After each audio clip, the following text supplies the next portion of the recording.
What's going on, everybody? What's happening? Appreciate you guys checking in. It's on a Wednesday, man. It's a Wednesday.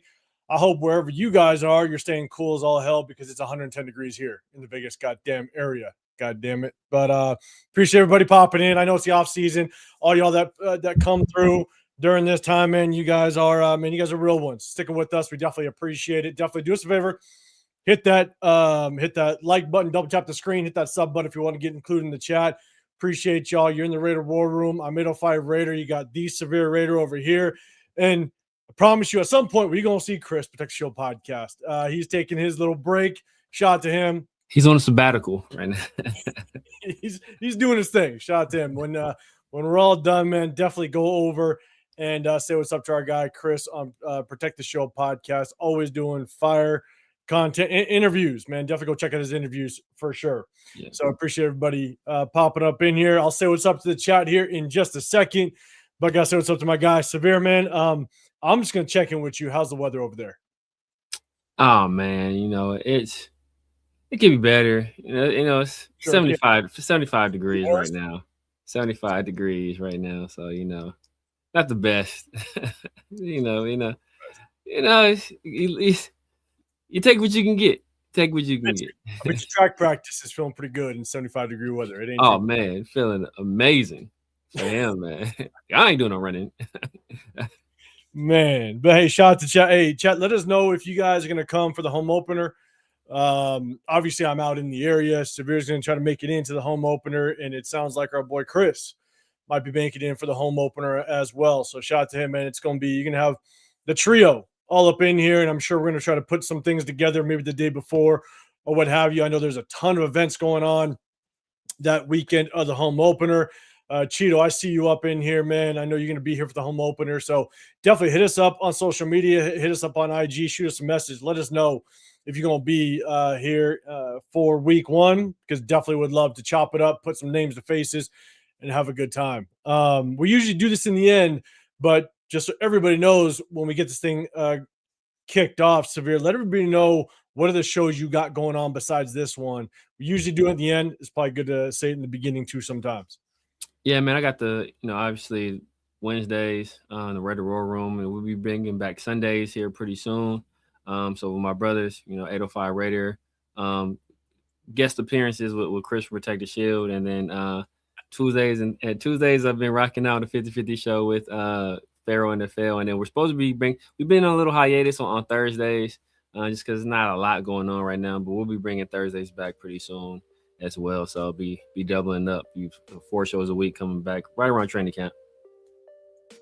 Good deal, man. Hey, so there's some things we got to talk about. Obviously, we've beaten a lot of subjects to the ground, whether it's the draft picks, whether it's the free agency moves. We actually broke down the schedule, just kind of what we feel the outcome might be, whether it becomes, we kind of give our wins loss predictions a little bit. Not a lot of people like that, but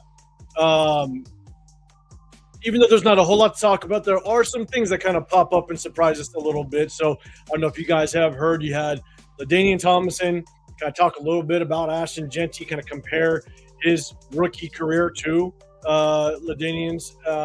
It was more kind of based around fantasy football, but he also had some high praise, so we'll talk about that. We also had Raheem Mostert, the guy that was in our locker room last year, kind of give his take on what he thinks Ashton Jeanty can be. We'll chop it up about that, but we also have ESPN. ESPN every single year kind of comes out with their coaches and executive kind of rankings, and so far I believe they've ranked the edge rushers top 10, honorable mentions. They've ranked the running backs, and they've also ranked the cornerback room, or the cornerback position. So we're going to bring those up and kind of give you our take on it. Obviously, get your guys' as well, but we also will have 2 games. We'll start them, bench them, cut them. We'll also have another game to kind of break things up and have a little bit of fun. So definitely appreciate everybody popping up in here. And at the end, we'll definitely, if you guys have something you want to talk about, any questions that you got, we're going to hit up the chat a little bit and let you guys throw some stuff at us. So but before we get this thing popping, Severe, we've been starring a couple. If you want to take the honors and say what's up to the chat, go for it, man. Yes, sir. Yes, sir. We got Gabe Davis, Raider Dog. Salute to you. Says, what's up, Raider Nation? What's up to you right back, brother? We got our guy Jack, always in the building, man. Jack is a consistent supporter, man. Salute to you, Jack. He says, "What's up, Raider Nation?" as well. Obviously, my brother from another Cheeto. You know, he's in SoCal too, but he ain't in the good part of SoCal weather-wise. It's hotter than the devil's toenails out there, I'm sure. So, but you know, hey, salute to you. That's the Inland Empire, isn't he? Yeah, basically, he's like Pomona. So yeah, basically. Yeah, okay, it gets hot out there. Okay.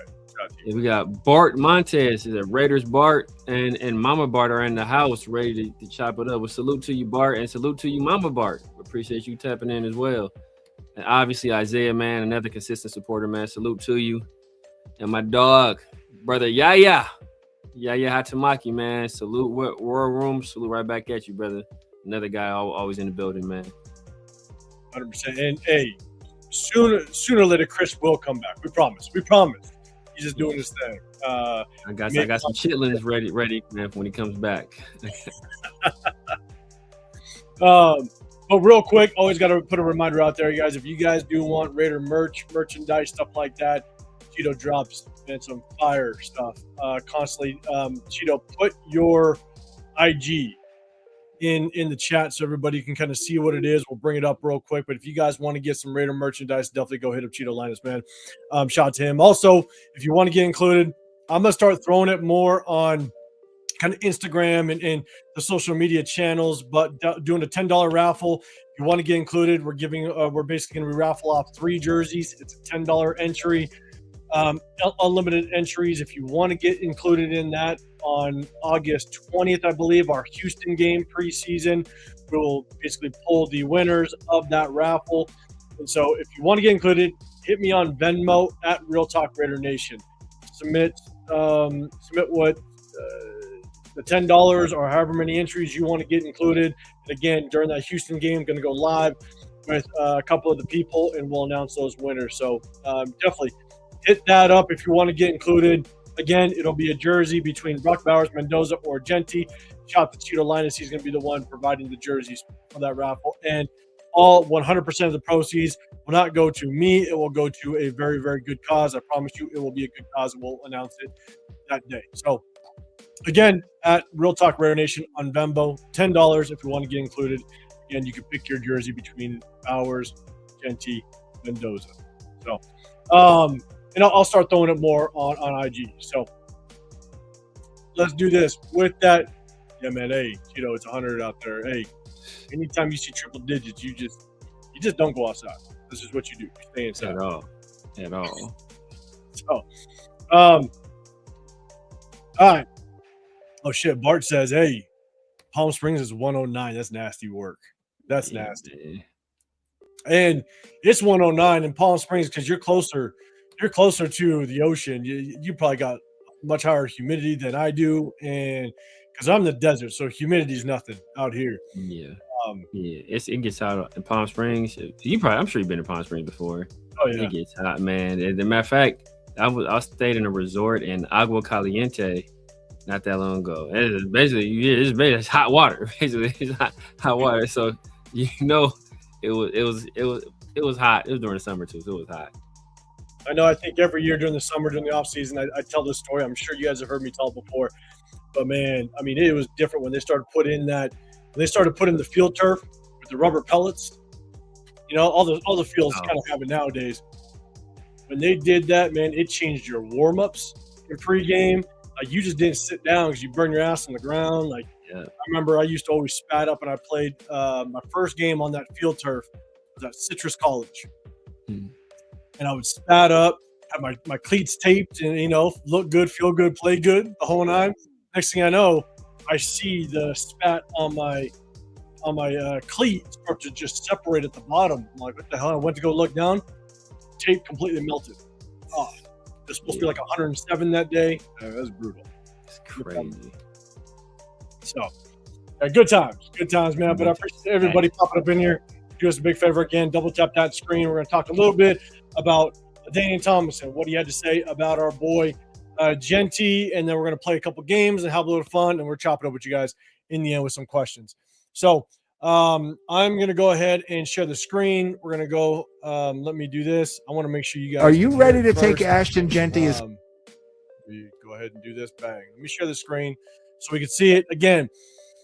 This is basically, it's a fantasy football show, but basically the host of the show asked LaDainian Tomlinson just, what is your thoughts on Ashton Jeanty?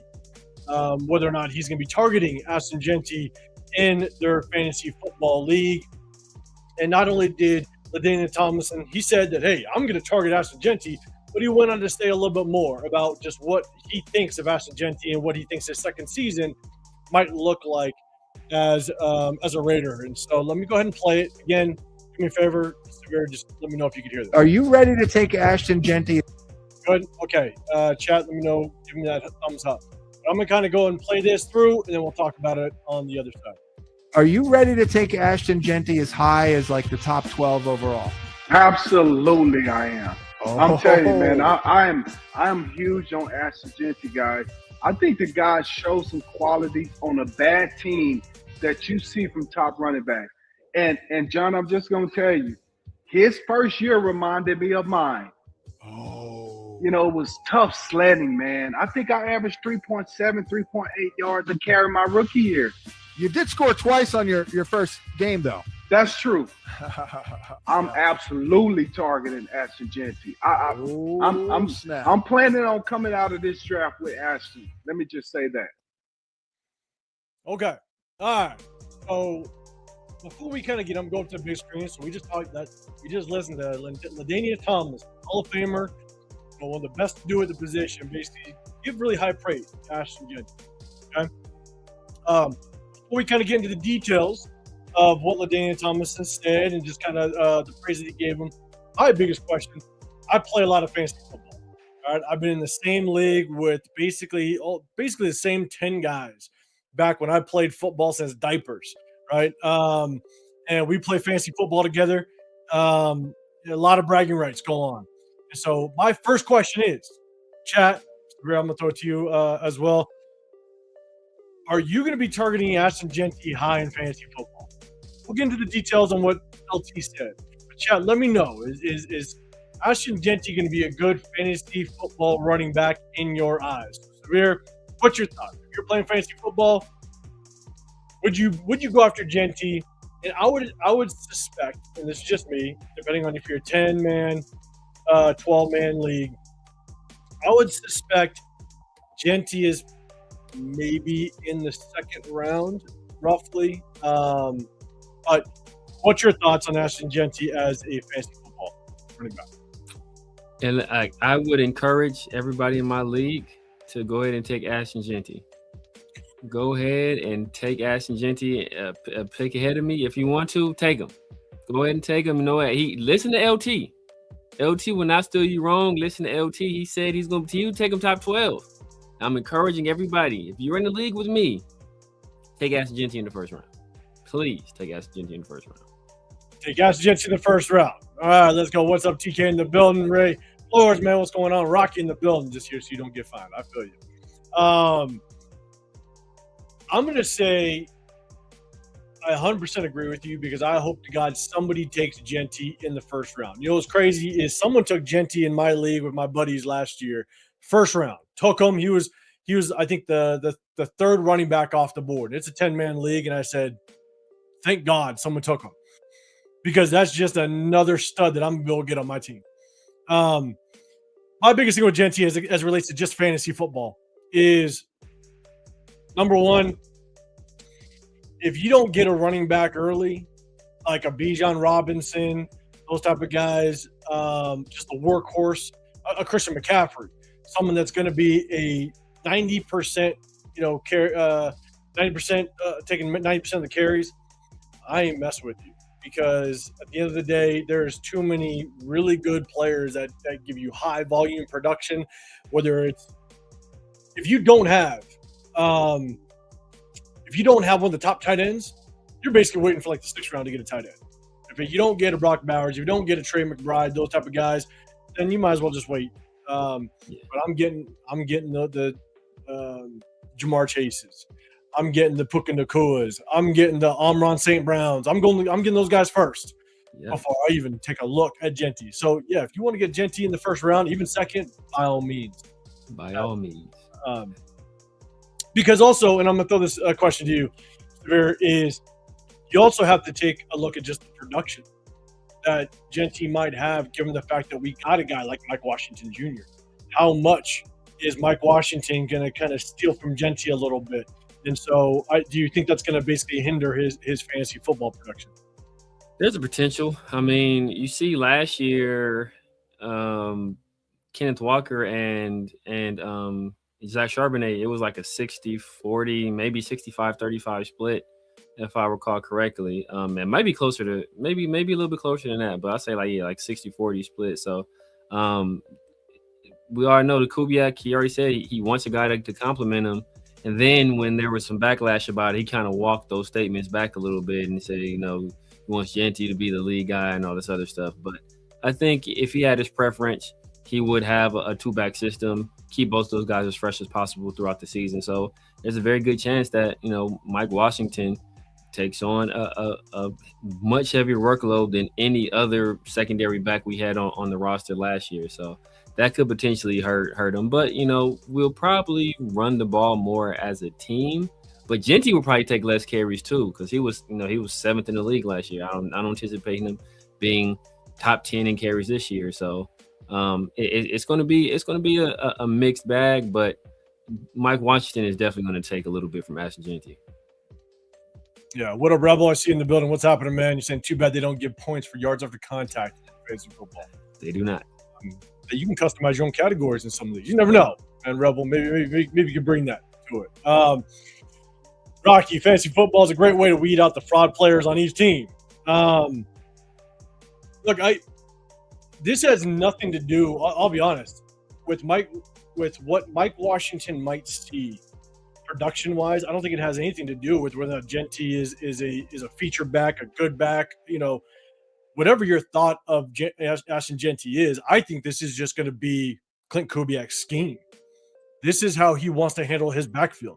Yeah. And if you want to prolong a young running back's career in this day and age, you got to split backs. You got to split carries. It's got to be a 60-40 type of backfield. And it's just, yes, JEANTY was drafted number 6 overall, and it sucks that he's not going to be, or potentially not going to be, that featured back if Clint Kubiak runs it like he did in Seattle.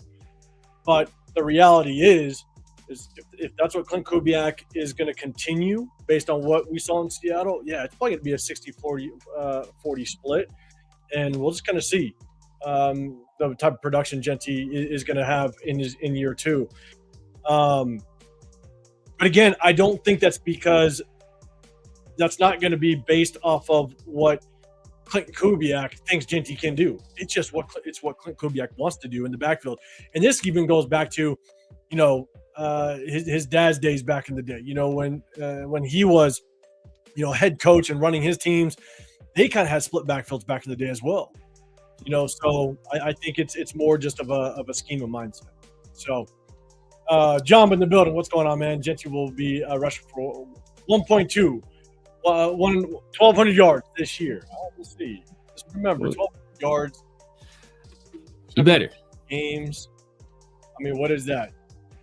I don't know what that equates to. Like, probably like 75 yards a game, maybe. 75. Now, 75. That would be like around 1,000. I want to say. Oh, wait, 17 games, a little bit different. Yeah, okay, but like 80 something, like 81 maybe, or 79, somewhere between 79 and 81. I feel like. Yeah, we'll see. What up, Daniel? What's going on, man? And I will say something about the yards after contact. All right, look, Ashton JEANTY, he's a beast, and he's hard to take down. We know that, right? We showed it on the game film. He is a very difficult running back to take down. But I know a lot of people talk about yards after contact. I know a lot of people talk about, him getting hit in the backfield. A lot of that is under his own doing, unfortunately. A lot of it is because he runs into contact. He looks for contact. He does, where a lot of the better running back, the Bijan Robinsons. It's 71 yards a game, basically 70 and a half yards a game. 70 and a half. Okay. So, I mean, if that's a good average for number 6 overall, you could be the judge. But, a lot of times with JEANTY, he's got open space, and a lot of the good running backs, again, the Devon A. Chains, those type of guys, they run to open space. as a running back, you want to take the path of least resistance, and JEANTY unfortunately runs into a lot of traffic. He almost looks for contact. And with that being said, he will most likely have more yards after contact based on some of these other running backs because he looks for contact. For these other running backs, they're going to run to open space. And so, you know, it's hard to really take a look at that statistic and go, man, like that's a really good statistic. When you look at his running style and he runs into defenders, unfortunately. So how about we not run into defenders and go gain more yards? That's just me. Agreed. So we're going to get into what LT said a little bit for sure. Cheetah, you're saying only Raider fans glorify yards after contact to justify a pick. Same way they do pressures instead of sacks. We got TK throwing one out there. Severe, if you want to address this one. Severe, I know you don't like how high we drafted JEANTY. I know this and respect and mirror the sentiment, but what does Lil Bro got to do for you to stall him out? What kind of season would do it? So I don't have a problem with JEANTY personally. I have a problem with people making excuses for JEANTY consistently. So instead of just saying, you know what, we shouldn't have picked him high. He didn't have a good season. He left a lot of meat on the bone in terms of yards on the field. Like, he needs to get better. And not just, oh, well, hey, look at what do you expect him to do? Well, I expect him to produce because he was drafted 6th overall. That's what I expect. So it's not anything about against JEANTY personally. It's just, you know, I have to counter the narrative that people are putting out there that he's just some victim in all of this. It's hard to be the victim when you're drafted to be the solution, right? You can't be part of the problem when you are literally drafted to be the solution. When the team the year before drafting you 6th overall as a team ran for the same yards per carry, and on the season ran for more total yards. So the tandem of the collection of running backs, who people say is potentially the worst in the history of the NFL, they as a collection ran for the same yards per carry and ran for more total yards as a team than the team that had the number 6 overall running back picked on that team. So he needs to produce at an elite level, And it's going to be hard to justify now because now we had Clint Kubiak, as our head coach, who everybody says his system is basically going to produce rushing yards out of, like basic average running backs. And then we went out and we paid, Tyler Linderbaum like $8 million more per year on average than the next highest paid center in the league. So we have to make these two massive investments in large part to try to maximize a guy we drafted at 6th overall. Like, think about that. And running back is supposed to be the most duplicatable position from college to the NFL. A lot of times those guys make an instant impact because it's a lot of the same stuff, right? Obviously the speed of the game is faster, but like that's supposed to be transferable. So we got a guy in JEANTY who's supposed to be generational. Everybody said he's the next Barry Sanders, he's Adrian Peterson, he's this and he's that. And now we have to do things to make him better when we drafted him to make our team better. And I'll kind of continue off that because Rob, you're saying can JEANTY have better stats with less attempts under Kubiak? He can improve the yards per carry. That can help him. You're saying what does he need to produce this season to live up to the 6th overall pick? It's all about creating your own success, right? And we broke down game film, and I already told Severe before we jumped on. I kind of put together a little something. If I got to break it out, God damn it, because we showed a lot when we broke down game film during the season last year. But it's about creating his own success, right? Especially in open space. JEANTY's not very good in open space at all. We showcased it all season long, where he had opportunities to basically create more. And what he ended up doing, he cut back into the defense where there was a clear opportunity for him to cut to the sideline, and now he's one-on-one with a corner. Because I just stated, he is difficult to tackle. I'd much rather see you one-on-one with a corner off the edge, and then you potentially break that tackle, and now you rip off another 30, 40 yards. But instead, what does he do? He breaks back into the defense where there's 2 or 3 defenders. And that's just, in my opinion, that's just his inability to process the speed. Now, he's a rookie. He can improve. He can adjust to the speed. And so I'm not saying this is stating that JEANTY is a bust or trash. No, it's just saying that these are the things that he showed on film, and he just needs to improve on it. Exactly. And there's nothing wrong with that. Rookies, they come in, they need to learn, but we showcased it, and now these are the things that we pointed out, so he just needs to improve on it. That's it. And so, but I want to see him create his own success. And unfortunately, last year, he just didn't do enough of it. He relied on really good blocking. It's not coincidence that the best blocking that he saw was against the Chicago Bears and the Houston Texans. That was the best blocking we saw all season long, and it ended up being the best production that we saw at JEANTY, which is unfortunate because when we now have the opportunity, if the O-line does improve a lot with a better offensive line coach, with Linderbaum now added to the O-line at center, and if we get some production out of the younger guys, right, DJ Glades can get back to the end of the 2024 season. If we start to see better offensive line production, that ultimately JEANTY can find more success. But then you could have maybe got a third rounder and find the same success. Exactly. Like that's the tough part. Exactly. But if JEANTY can showcase his ability to create his own success when the blocking isn't there, and he can kind of influence defenders, kind of get them down in the box, and then bang, he busts it back outside, right? He bends it back outside, or in open space, he's able to kind of find his success. Then you can kind of see a little bit more justification for number 6 overall. Yeah, I mean, right now, it's gonna be hard for him to justify number 6 because I don't think JEANTY sucks or is trash or anything like that. I think he's like a good NFL running back. Like, okay, he's a good player, but I don't draft just good NFL running backs. Oh, he's a good player. I don't draft that at 6. In potentially the deepest running back class of all time. We got guys like Kyle Monangai who were drafted later who are producing, right? Like drafted in the 6th, 7th round. Like you got guys like that Woody Marks, he did pretty good job when he got his opportunities in with the Texans. We all know about CTE up in New York. Like when he got opportunities, he played well. Quinshawn was kind of a little bit of a mixed bag, but he wasn't drafted in the 1st round. He had some moments as well. So I'm saying, like, if I draft you at number 6, I expect you have to create your own opportunities.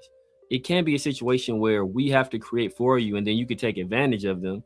Like that's every player can, in the NFL. I expect if I create an opportunity for you, I expect you to do some good things. Part of the reason why we think this team might be better on offense than it was last year is because we're expecting Clint Kubiak to scheme some guys open. But if I draft a running back at 6, it shouldn't be dependent upon the people around you to do an impeccable job or do a really good job. They should be able to be average offensive linemen. You should be able to produce. But unless JEANTY was damn near untouched, he couldn't do much. So it's going to be hard to justify that pick. And I want him to do well because I don't want another 1st round bust on my team. Like I told people about Tyree until I was blue in the face, and every year it's because of this, or they're playing Tyree out of position. I need to move him to the interior, or it's his foot. And until finally we have to trade him for nothing.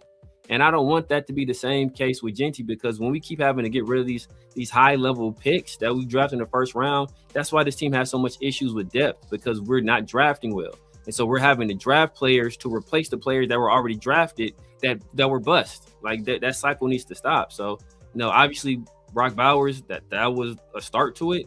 And hopefully, JEANTY and Fernando follow in that same vein. But as of right now, he got a lot to prove to me. He does. And Jax, what's going on, man? You're saying, man, I ain't worried about JEANTY whatsoever. He's going to eat. And it's fine. Like, again, if the O-line improves, there's a good chance that JEANTY is going to improve. And no one's going to argue that. But then, like I just stated, if we have a good enough O-line to get a running back to the 2nd level untouched 6, maybe 7 times a game, then you could have went and got a Quinshawn Judkins in the 2nd round and got a big piece to contribute in the 1st round, right? It's how you manage the draft a little bit. So, I mean, we'll see how it works. We'll see just how much JEANTY can improve. And again, and Sabir, shout out to you, because you said this really early on when we started doing lives, and it makes all the sense in the world, is the offensive line determines the ceiling of a running back's potential. The running back determines the floor, right? And so if our offensive line is a top 5 offensive line, I guarantee you JEANTY is going to probably rush for 1,500 yards. It's just because the offensive line does an extremely good job. Now, what JEANTY does outside of that can now showcase his ability to be worth that number 6 overall. So, and Rob, you said most of his yards are created by him, were they not? No, a lot of it, when you see some of his better runs, it's because it's really good blocking as well. Just because we had the worst offensive line doesn't mean that they did not create opportunity for him. You know, there were plenty of opportunities for him. There was plenty of situations to where the offensive line actually created the hole and created the cutback. JEANTY just didn't see it.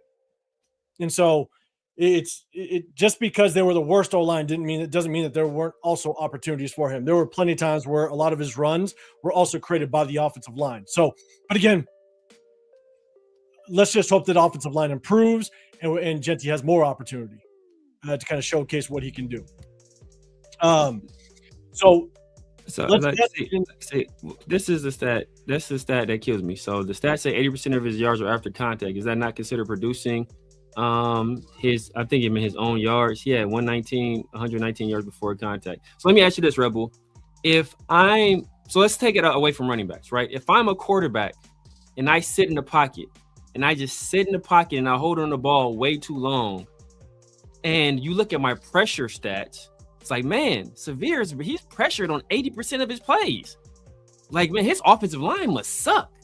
Is it my offensive line that's bad, or is it just me hanging onto the ball way too long and creating pressures where there should be no pressures? And then you also have to look at how are these yards after contact stats calculated. If a guy touches you, does that count as contact? Like, each of these models, they calculate things differently. So what goes into these stats? What goes into these advanced statistics? And like I said, a lot of the times he's creating his own contact. Are you ready to take Ashton JEANTY as high?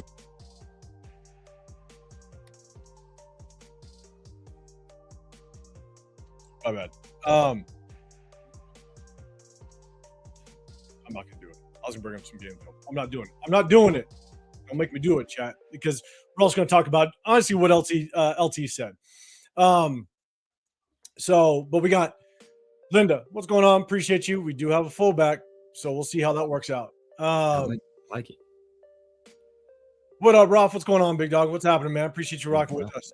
Make sure you guys definitely go over to Rob's channel, man. Show some love, show some support over there, man. Appreciate you. Also, Rebels channel, man. Shout out to you. We definitely go back and forth, but hey, definitely go check out Rebels channel as well. Yeah, got some good stuff over there, Rebels channel. Let's see. Okay, what up, Dre? I see you in here. What's going on, man? Appreciate you popping up in here. But LT did go on and say he basically compared his rookie year to JEANTY's, right? Basically saying it's pretty similar.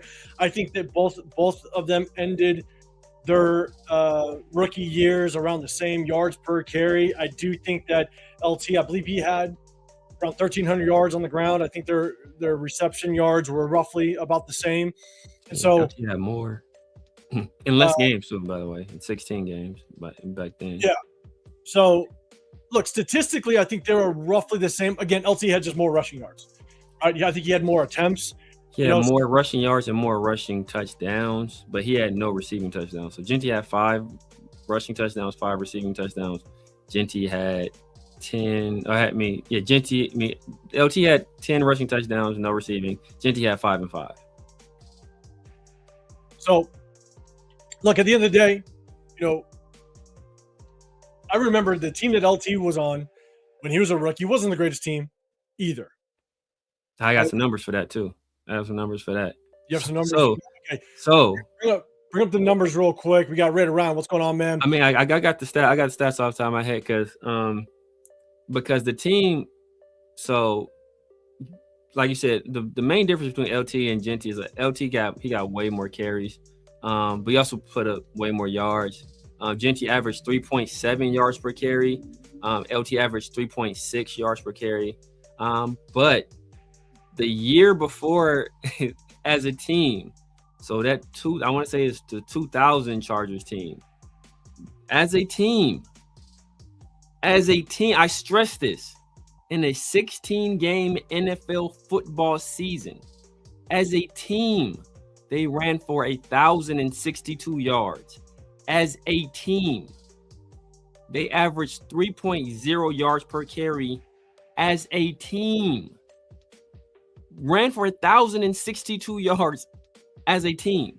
That includes everybody. That includes your quarterback, your runner, everybody. So the fact that LT went to that situation and then put up more than half a yard more per carry and put up more than 300 yards total by himself, that says something. As I said before, JEANTY came here, and as a team, we ran for less yards, and we averaged the same yards per carry. I mean, the funny part when we drafted Ashton JEANTY, the biggest comment that I heard consistently was Ashton JEANTY he is now going to fix our running game. It's fixed. And we continue to have to tell everybody that good luck fixing it, given the fact that Alice Kappa was our second prioritized free agent that year to address the offensive line. And we knew that wasn't going to work with Brendan Carroll at that. Again, back in May of last year, that was my biggest concern going into this season. I said it live on film on here that Brendan Carroll was my biggest concern. So, and that was tough. Coach, what did I skip? What do you want me to address, Coach? God damn it. I think he said he trusts LT's assessment over mine. Mind you, I think LT said Cedric Benson was going to be a star. I think he said Deuce Vaughn was going to be a star. I'm trying to think. There's some other players that he said were going to be some great running backs. But that's what older veterans, when they're asked about young players coming into the league, they usually say nice things about them. If they're secure in their legacy, they'll say good things about the next generation because they want those guys to produce and to put a good product on the field and to keep advancing the sport of football because they love the sport of football. They're not going to be like, oh, he's a bum or he's trash. They're going to say good things about him. That's what you should do as a veteran, as an ambassador to the game. So I would expect nothing less. And look, LT went on and had high praise. And, you see a lot of former Hall of Famers. You see a lot of players come out and talk about rookies. They say good things. They say good things about younger players. And it's one thing that, and I'll give one example. Last year, we had to kind of tailor a little bit of the expectation because if you guys remember, a lot of people were talking some high praise of Thomas Booker in the preseason last year. We had to go and break down the game film and keep telling you guys, the game film is telling me Thomas Booker is not very good. He's a rotational piece at best, but had a lot of concerns. But everybody kept referring back to Lane Johnson, the offensive tackle over at the Eagles, the Pro Bowler, saying he's got all the makings of a Pro Bowler. So everybody thought Thomas Booker was going to be this just bona fide starter, this stud in the upcoming season. But you go back and we broke down the game film. There was a lot of concerns with Thomas Booker's game play on the field. And even the commentators, even a Kurt Morrison, the guy that I respect, former Raider linebacker, had nothing but high praise of Thomas Booker because he chased somebody down to the sideline and he chased a guy down 15 yards and caused a fumble. Didn't see any of that during the season. We saw a lot of mistakes by Thomas Booker during the season. So you have to base it off the game film. I promise you, LaDainian Tomlinson isn't going and breaking down LT's game film. They just have high praise for some of these guys because, yes, the situation was not very good, and they're basing it off of what they saw and the accolades that they had in college. So LT coming out and saying, good things about Ashton JEANTY. Okay, that's good. But I promise you he's not going back and watching the game film. He's just kind of basing it off of the situation, and everybody knows that it wasn't the best. So that's kind of how I take that. So, Samir, what's your thoughts? Yeah, I mean, I agree. Like I said, I think he saw flat because he didn't watch the Raiders play consistently. I'm sure he saw like when Ashton Jeanty went crazy against Chicago because it was all over the place. So it was big news. I'm sure he saw that. I'm sure he saw when Ashton Jeanty had a really good game against the Texans. I'm sure he saw that because when a rookie that's drafted highly produces well, then they put that in your face, you know. But when he's not, he didn't watch the game where he's averaging 1.7 yards a carry, right? They're not showing him those games, or he's not watching those games preemptively. So unless somebody put that game film in his face, he's not watching it. He's only seeing the stuff that's being fed to him because he has another full-time job, and I think he works. He works for the NFL. I don't think he works for the NFL. He works for another like network, and he has another job. I think he works for TCU too, I want to say. But so he has another job doing football. So he has a full-time job doing something else. He's not spending his time sitting down watching Ashton Jeanty against the Browns or nothing like that. Like, you don't got time for that. So I just think he's going off the highlights and, you know, what the narrative is around the league around, oh, well, if this guy just does this or if he just does that, you know, he'll be a star. But that remains to be seen. It does, 100%. And so we'll see. Again, a lot of former players, they'll give high praise to young athletes. And if you just go see some of Ashton Jeanty's better runs, like the Houston Texans game and the Chicago game, then yeah, you might sit there and go, hey, he looks explosive. But then again, that's a guy that promise you he did not go and break down game film and just kind of understand really what is going on with the offense and why the lack of production may not be there. But we also have a guy in Raheem Mostert. Raheem Mostert came out and he made some comments, and sometimes this can carry a little more weight because this is a guy that's in the same locker room, in the same running back room. And so he got to see this guy up close and personal. And so I think Raheem Mostert's words can carry a little more weight. So I'm going to go ahead and share the screen, and we're going to go ahead and take a look at what Raheem Mostert has to say.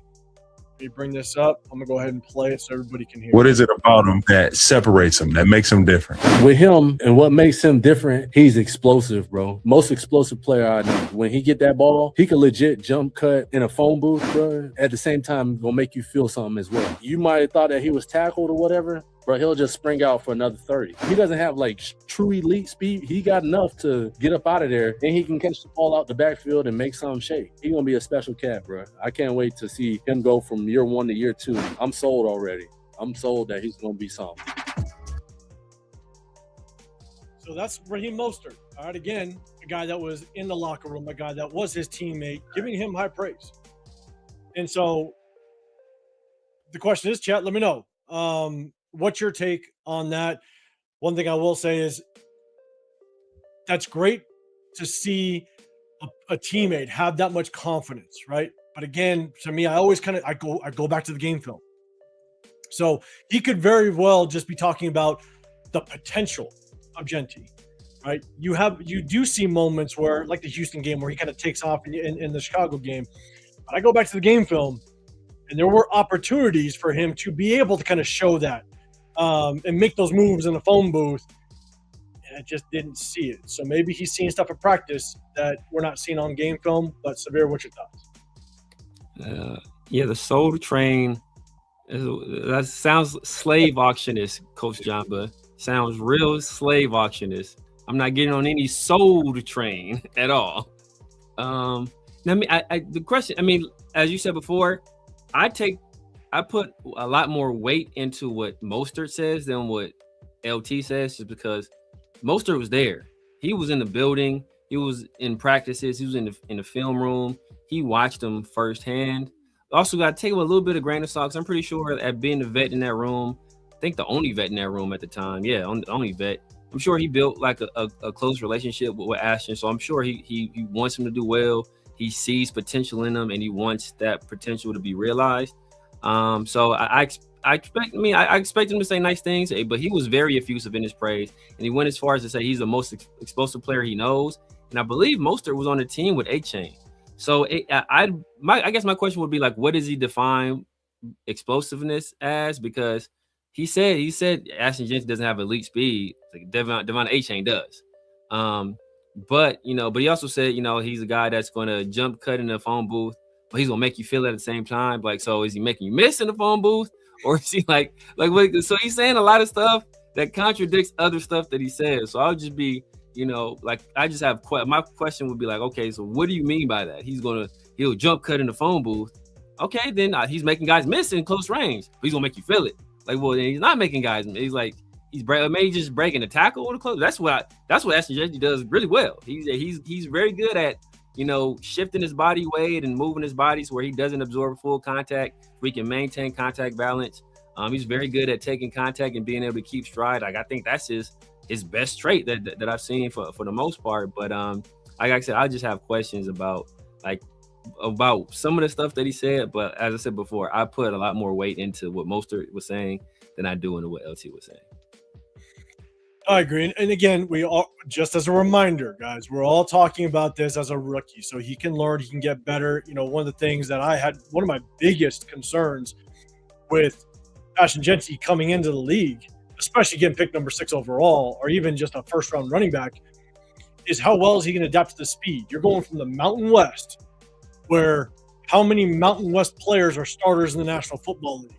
You know, I'm sure there's not a whole lot across the National Football League. Yeah. But you're going from seeing that type of speed in the Mountain West to going to the National Football League. That is a massive culture shock. So how well can he adapt to it?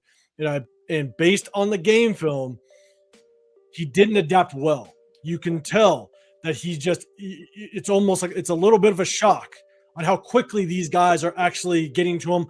There's game film where the hole's there and he's just a half a second slow getting there and it closes. The thing that he needs to basically adapt to and adjust to is how quickly those holes close in the NFL. And I think I know he struggled with it last year. So the hope is that he can adapt well to it. He can adjust to it. The problem with, and I'm just being dead honest, the problem with expecting runners to be able to adapt to that in the NFL, and you don't have that natural vision or instinct in between the tackles, is you don't have a lot of padded practices. You don't have a lot of full speed practices in the NFL to get a true look at and feel for what it's like in the NFL. And so if you don't have that natural instinct, or you don't have just the ability to be able to see it right when it's there and hit it, and just have that innate ability to be able to find it, likelihood that you're going to be able to get it is kind of slim, because I think they have 15 padded practices in training camp, and you only have about 14 in the season. And so you're going to have to learn during the game, basically. So we'll see. We'll see how it works out. We'll see just how quickly he can adapt. Yeah. And nothing I was thinking about, because, you know, they're in the Big 12 now, but the conference that LT was in before the Big 12, or what TCU was in before the Big 12, they were in the Mountain West. So maybe see some you know, it's a little Mountain West love for Ashton. I mean, and Ashton has said himself that, like, he wasn't the speed is what got him.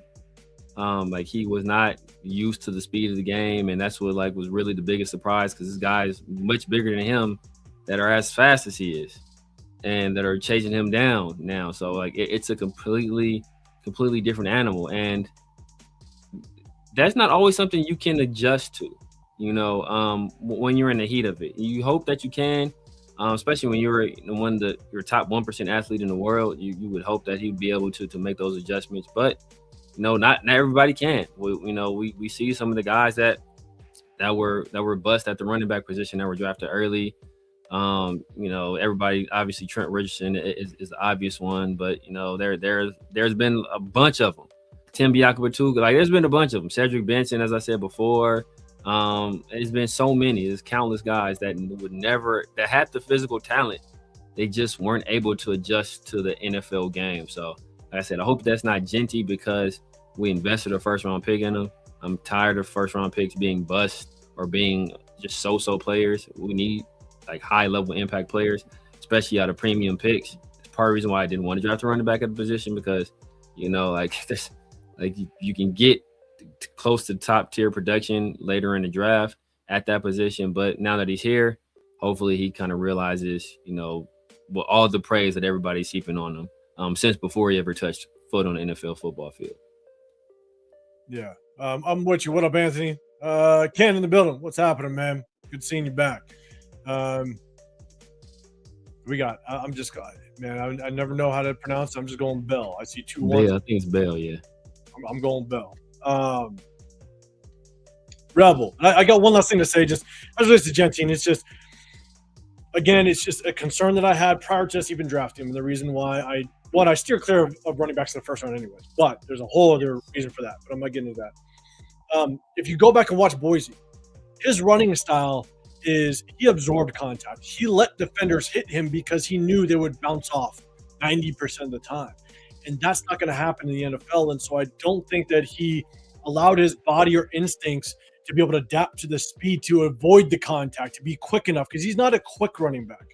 Even though Mostert just said, he can mess with guys in the phone booth, he's not the quickest running back. He's not. And so his running style basically allows contact to get to him, absorb contact. And when you're not adjusting to the speed of the NFL well, that just means you're going to get hit 2, 3, 4 more times than you would have at Boise State, because you're just not making the proper cuts, or you don't have the speed or instinct to get to open space quick enough. And so I hope that he can adjust to it. Again, he's a rookie. He can still learn. He's got time. I just hope that he can get through that. I mean, like, I compare it to, I've made this comparison before, but if anybody who's a fan of The Simpsons, when a Homer was a boxer, he's like the Southern dandy, and he's playing, like, fighting these tomato cans, and he would basically just take punishment and just get beat on until these guys get tired, and then he just knock them out, right? Basically, they'd be able to push him over. But once he fought like a real fighter in Drederick Tatum, like that strategy isn't going to work. These guys aren't going to get tired of hitting you. Like Quay Walker he on our team, but Tremaine Edmonds ain't about to get tired of hitting you. Like these dudes. What's my man that's from Missouri that plays for the Chiefs? Nick Bolton. Nick Bolton. Nick Bolton ain't about to get tired of hitting you, right? Like these dudes, Derwin James ain't gonna get tired of hitting you. Like they're just gonna keep hitting you. As long as you keep getting the ball, they're gonna keep hitting you. So it's not these guys don't got a counting class on Monday. They get a day off if they win, and they go into the training room on Monday. So they'll be able to recover. So it's going to a little bit. He has to change his mindset, because the mindset in the NFL is different. Yeah, right after this, we're going to get to the start 'em, bench 'em, cut 'em, have a little bit of fun, and then we're going to talk about the ESPN coaches and executives came out with their top 10 at each position. Right now, they've released both the edge rushers, running backs, and cornerbacks. We'll kind of go over that a little bit. We'll do a start 'em, bench 'em, cut 'em right before that, and then we have another little game segment to have a little bit of fun with. But Ralby, you're saying, what do the Raiders need to have as a team, total rushing yards, to be competitive in the AFC West? I have my take on this. Severe, what's your thoughts? What do we need to be as a team to be competitive in the AFC West? As a team, we need close to 2,000, because especially since we don't have a running quarterback, and so don't have anybody that's going to get yards at the quarterback position. Yeah, we need to be like around the 2,000, like somewhere between 19, 2,100. I mean, I'm expecting something like 1250 from JEANTY, hopefully like 750 from Mike Washington, Laube or Hemby to pitch in, maybe 100 or 2 in spot duties. So something like that. When we talk specifically about rushing, I mean, in my opinion, yeah, like you'd like to be in upwards of like that, maybe 1,600, 1,700 combined area on the ground. But I've said it for as long as I've been on YouTube. You have to build the trenches. The only way that we're going to be able to get to those type of yards is if you have a solid offensive line. And that's why I do like the Linderbaum pickup, without question. A lot of people say, oh, we overpaid. Well, if I'm going to overpay for a position group, I'm overpaying for the offensive line, because everything can come together. I'm not saying it always works, but everything can come together if the offensive line is on point. Yeah. And we pay for KO. That turned out just fine. Yeah, 100%. So and that's, I think, where it starts. And I've been beating the drum again, for as long as I've been on this YouTube thing, that we have to build this offensive line, and we failed to do so. Hopefully we've addressed it enough this year, and let's hope that the pieces come together. But I think we all can agree, and I've been pissed over the last couple of years being on this YouTube thing, that we just have not addressed it right.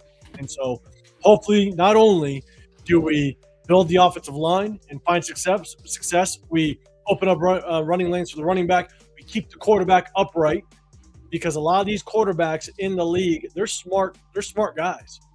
You can get a Kirk Cousins, and he can find success behind a good offensive line as long as you keep him upright and give him time. But you also got to build the trenches on the other side as well. You got to be able to get off the quarterback. You got to be able to put pressure on the quarterback and be able to shut the other team's run game down with your front four. You have to. Allow the linebackers to fly sideline to sideline. Allow them to not have to press the line of scrimmage so quickly so they can get back into their passing coverage, right? Allow them to be comfortable with that. If you look at the Eagles, what was that, 2 years ago against Patrick Mahomes? They ran a simple 4-3 defense. That front four just got after the quarterback. They knew that they could put pressure on Patrick Mahomes with their front four, which allowed their secondary linebackers fly and run free. Same way the Bucs beat them. Exactly. 100%. So, again, around that 1,700, maybe 1,800 rushing yards, but it all starts with that offensive line. We got to build it. We got to make it right. We got to have a little bit of fun. So, okay. Let's do this. Let's have a little bit of fun. Let's do a start and bench from cutting. All right, let me go ahead and do this. Oh, we got to say what's up to this guy right here. Big John in the building. What's happening, man? Good seeing you in the building. Coach Clint Kubiak still hasn't coached his first game yet as a Raider, Big John. There's still hope. There's still hope for you, Big John. Clint Kubiak is going to start 8-0, and it's still going to be unacceptable for Big John. But shout to him. He's going to stay consistent. I love it. All right, let's do this. I should be able to put it up there. Yeah, we good. Oh, why is it not working?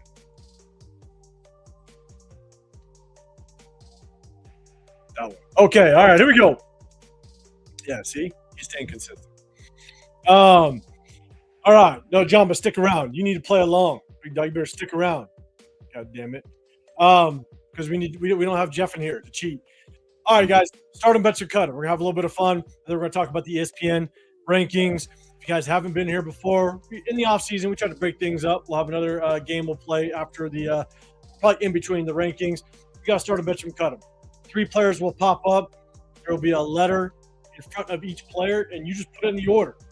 Who you would start, who you'd bench, who you'd cut. Is it A, B, C, CBA, BAC? If you're going to cab it, the whole 9, just let me know who you'd put as a starter, who you'd bench, who you'd cut in that order. And I think I did it right this time. So 2 are going to pop up. We'll have a little bit of fun. You guys can guess who the 3rd player is going to be. So we're going to start off. Let's see how it works. We got Chris Carter. We got Michael Irvin. Chris Carter, Michael Irvin. All right. These 2. Now, chat, I'm going to give you about 30 seconds. Let me know who you think the 3rd receiver might be. We're going receivers. Okay, let me know. Remember, these guys got to be somewhat in the same realm of these 2 players. You got Chris Carter. You got Michael Irvin. Who do you think it might be? Isaiah, you already in. You think it's going to be Tim Brown? Pretty good guess. We'll see. You got Tim Brown. Severe, any thoughts on who that 3rd person might be?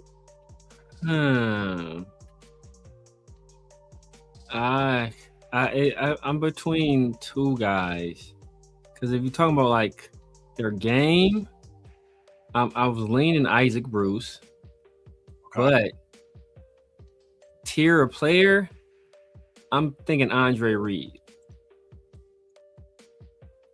Okay, Big John will put Randy Moss up in there. Same with Rebel. Now remember, guys, this is I think Randy Moss was questioned. This is everybody at the top of their game, not injured year or the downhill of their career. Top of their game. At the top of his game, Sterling Sharp was better than both of these guys. Sterling Sharp was crazy. Venomous got Hines Ward throwing it out there. I'm not mad at Hines Ward. Yeah, all right, here we go. This is gonna be it. Oh, okay. I'm not mad at that. Chad Johnson. Yo, Anthony, you've thrown that 100 run for out there. I like your style. All right, Chad. Start him, bench him, cut him. Who would you put? Start him, bench him, cut him. You got Chris Carter. You got Chad Ocho Cinco, and you got Michael Irvin. What order would you put it in? Okay. I think I got mine. Got mine. The bench is a little tough. The bench is tough, but I got mine. Because when you look at, like, again, if you just kind of go off of stats or whatever, right? You look at Chad Johnson. What's crazy about Chad Johnson is just, like, he went through so many years with just shit quarterback play. Yeah, like John Kitna. Yeah, right. Chris Carter didn't have the best quarterback play back in his day either. But obviously, you got Michael Irvin that now. He was basically just rocking with Troy Aikman. So they had basically the decade team for however long. So you got Rel, but you're going with BAC. All right, so you're starting Ocho Cinco. You're benching Chris Carter, and you are cutting Michael Irvin. I was curious to see how people are going to put Michael Irvin in this one. Big job. Your ACB, Isaiah, your cabinet, CAB. Now you're okay. So we gotta cut Michael Irvin. Isaiah, you're starting Michael Irvin. All right. Venomous just says Carter. That's what it is. All right, Severe, where are you going with this one? I'm going CBA. I'm going CBA, man. Okay. A lot of people want to give. First of all, I don't think I'm not a person that thinks highly of Troy Aikman, to be honest with you. So I'm not that high on Troy Aikman. I know he's Hall of Fame, Super Bowl winner, but I've never been that high on Troy Aikman. And Michael Irvin was a playmaker. Michael Irvin was the playmaker. He's a dog. Big moments in big games. Catch over the middle, take the big hits. Like, he was as tough as nails. He'll go, after a cocaine bench, he'll go out there and put up 150 and 2 tuds on you. So I gotta go ahead. And he's part of, he's a part of that U. He was balling at the U, so he was, he's a dog. Chad had a little bit of a different route to the NFL, more circuitous route. He was out here. Chad went to was it Elko or Santa Monica? I believe it was Santa Monica College. He went to Santa Monica College. Or was it Elko? Dang. He went to JUCO out here. I want to say it's either Santa Monica or Elko. I can't remember. Him and somebody else were on that same JUCO team. Two future NFL players. I can't remember. Then obviously he went to Oregon State. And played big, and then got to the NFL and was basically almost an instant star. He had some of the worst probably the worst quarterback play of anybody on this list, but you look at Chad Johnson's feet, his ability to run routes. Is like I've never seen nobody with feet like him in the NFL. It was just crazy. It was just insane. Still to this day, you see him like do some of these footwork drills. As somebody that played the position and knows how difficult some of these drills are, the way he does them with ease, with the bottom half of his body detached from the top half, just the fluidity of it is crazy. And Chris Carter, man, I love Chris Carter. He's a guy that he had a rough time too. I want to say he was selected in the supplemental draft, because I think something happened at Ohio State, so he ended up going in the supplemental draft. Yeah, actually, I didn't know that. That's crazy. Yep. And he was with the Eagles. He was on the team. He want to say he was there with Buddy Ryan, and Buddy Ryan, that came out later. I think Buddy Ryan cut him, but Buddy Ryan cut him because he knew Chris Carter, he was messing up. He was falling back into his old habits, and he knew if he didn't intervene, then and just let it slide, it was going to keep on just snowballing, and it was going to end up cutting his career short. So he had a discussion with him. He ended up cutting him. Obviously, he caught him with the Vikings.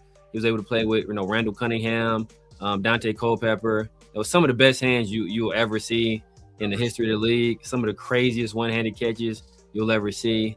But I don't know. To me, he just never as a solo, as a number one guy, I just never felt that Chris Carter was the guy. Like I feel he's just a really good player, great hands, great vet, but I just never felt like, oh man, like we got to watch out for Chris. We got a game plan for Chris Carter today. Like I never felt it was that situation. Because if I remember correctly, and anybody correct me if I'm wrong, because I watched Chris Carter, but not religiously. You know what I'm saying? Like I didn't like pay attention. But I guess my thing is like Chris Carter was never really the fastest guy. That too. You know what I'm saying? And so it's like it wasn't necessarily that he was a guy that he was sure-handed, never dropped the ball, but he was never a guy that was just going to torch you constantly. Good route runner, great route runner, right? And more of just a technician than a guy that's just going to separate from you. And so it's like, I don't know if he just struck fear in people's eyes, but you just knew he was going to be consistent as all hell. Like you had to account for where he was.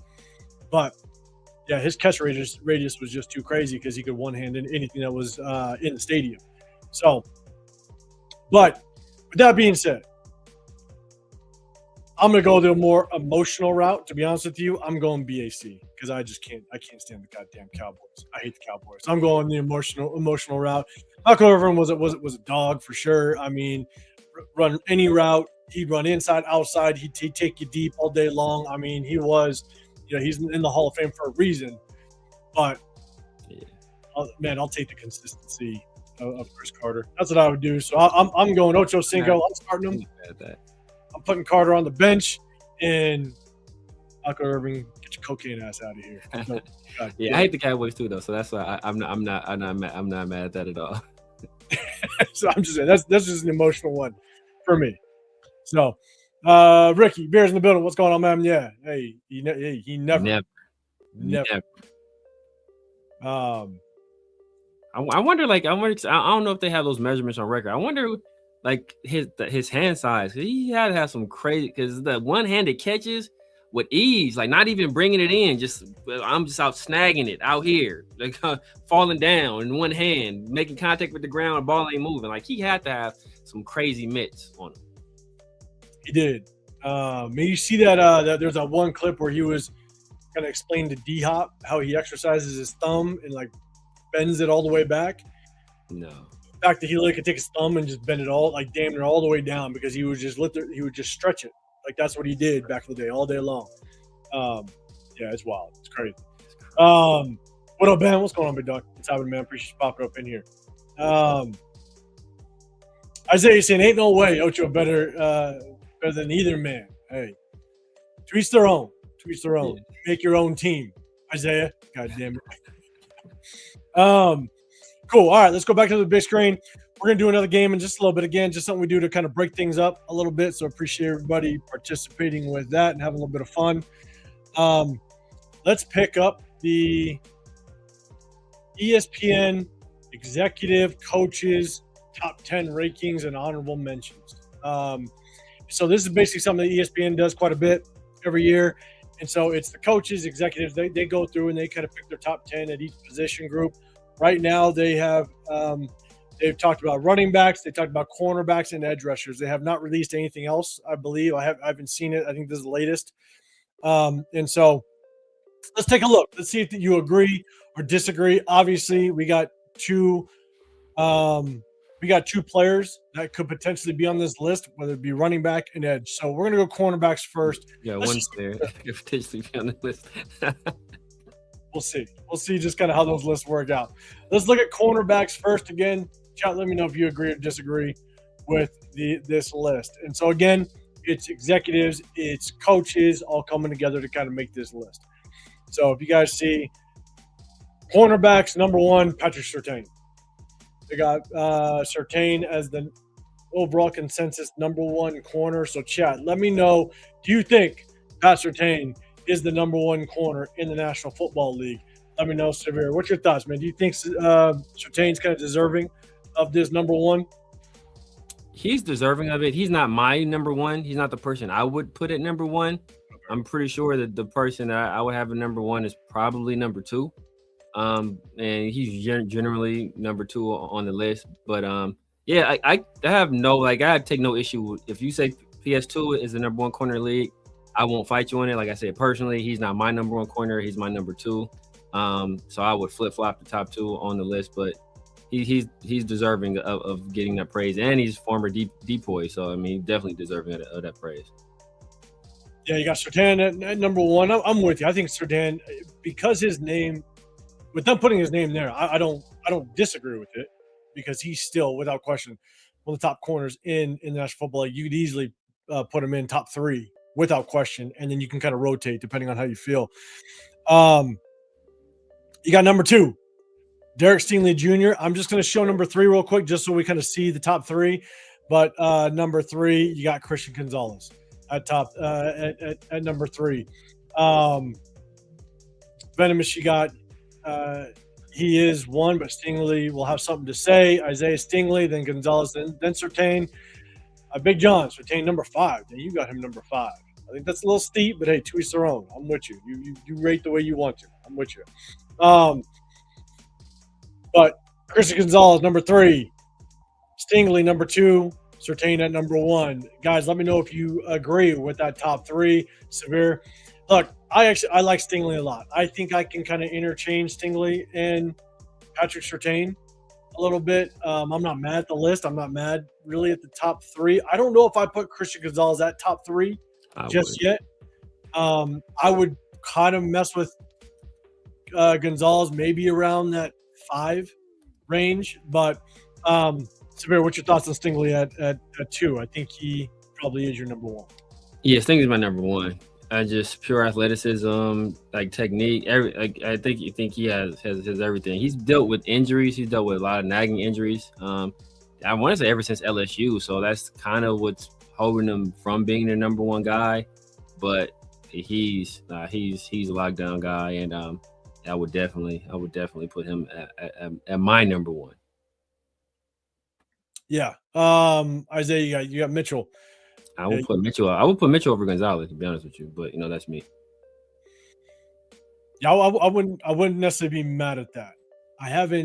Severe, you're definitely high on Quinyon Mitchell that year. I haven't done a lot of just research on him since being at the Eagles. So I know he's good, don't get me wrong.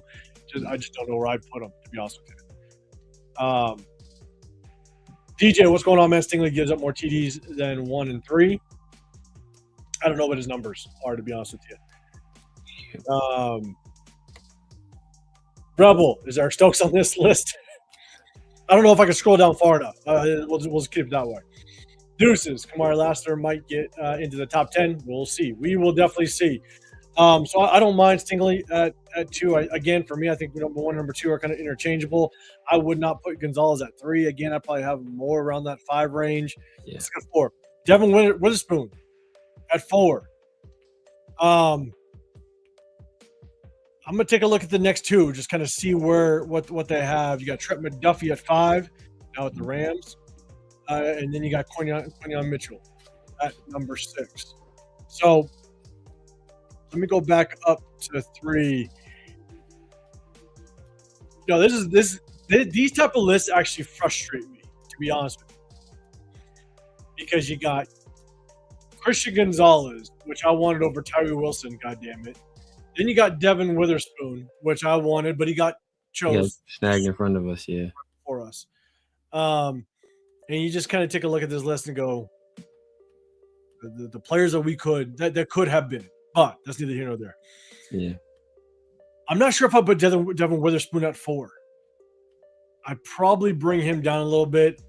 Yeah, I agree. Quinyon Mitchell, where would you put your boy Quinyon Mitchell? I would probably, so 1 and 2 are locked in.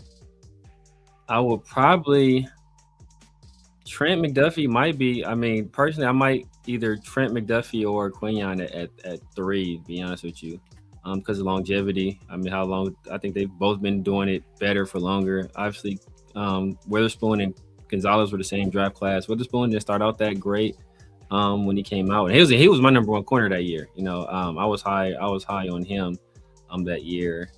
That was the Terrion Arnold year. I hated Terrion Arnold. My corners that year were Devin Witherspoon, Nate Wiggins, then it was Christian Gonzalez. No. Nate Wiggins was this past year. I forgot who my second corner was that year. But yeah, I would put Quinyon or Trent 3, and I would probably slide Witherspoon at 4, then Gonzalez 5. So I would keep Witherspoon at 4. I'm not mad at that. But there are more accomplished guys who've been like doing it longer, like Denzel Ward. I wouldn't be mad if they put Denzel Ward over a guy like Witherspoon. Trying to think of some other guys. Jalen Johnson's another guy. He's been good for a long time. I wouldn't mind if they put him over some of these guys that haven't been doing it for quite as long. So, but I mean, Witherspoon at 4, I'm not mad at. Christian Gonzalez at 3 that's too rich for me.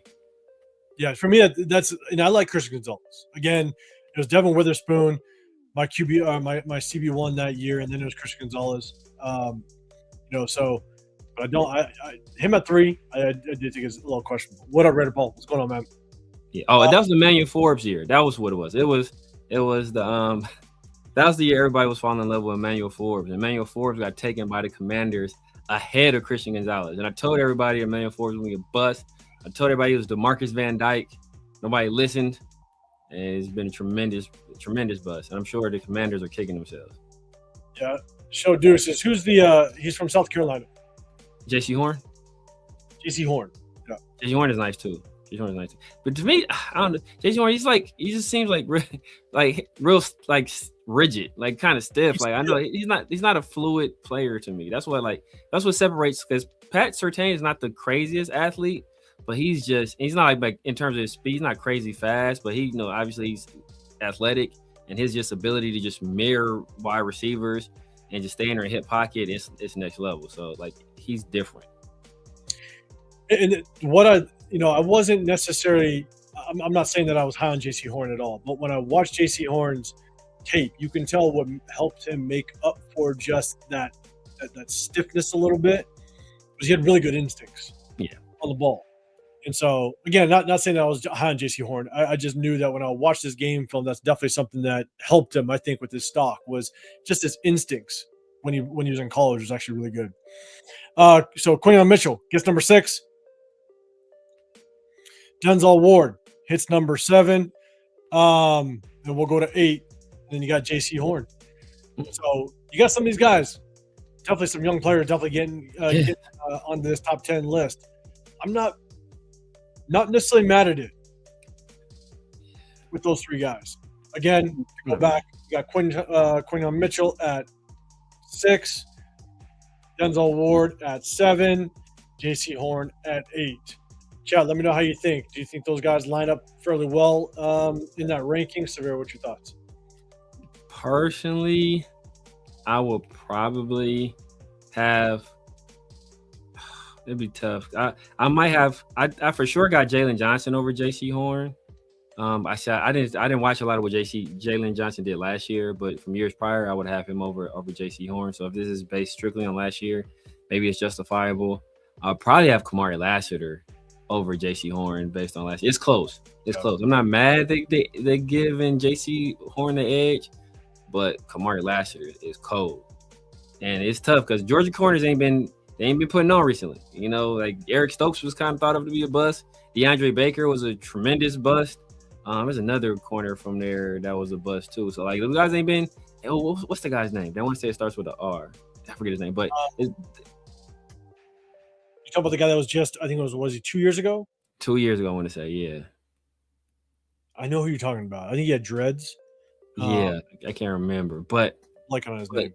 They have been playing well recently. So he's been the only one holding it down for the Georgia corners, and he's just a dog in my opinion. So like he deserves to be top 10. He's not going to make it because they got Derek Stingley up there, so I doubt they put two Texans up there. But I wouldn't be mad if they fit them in right around this area.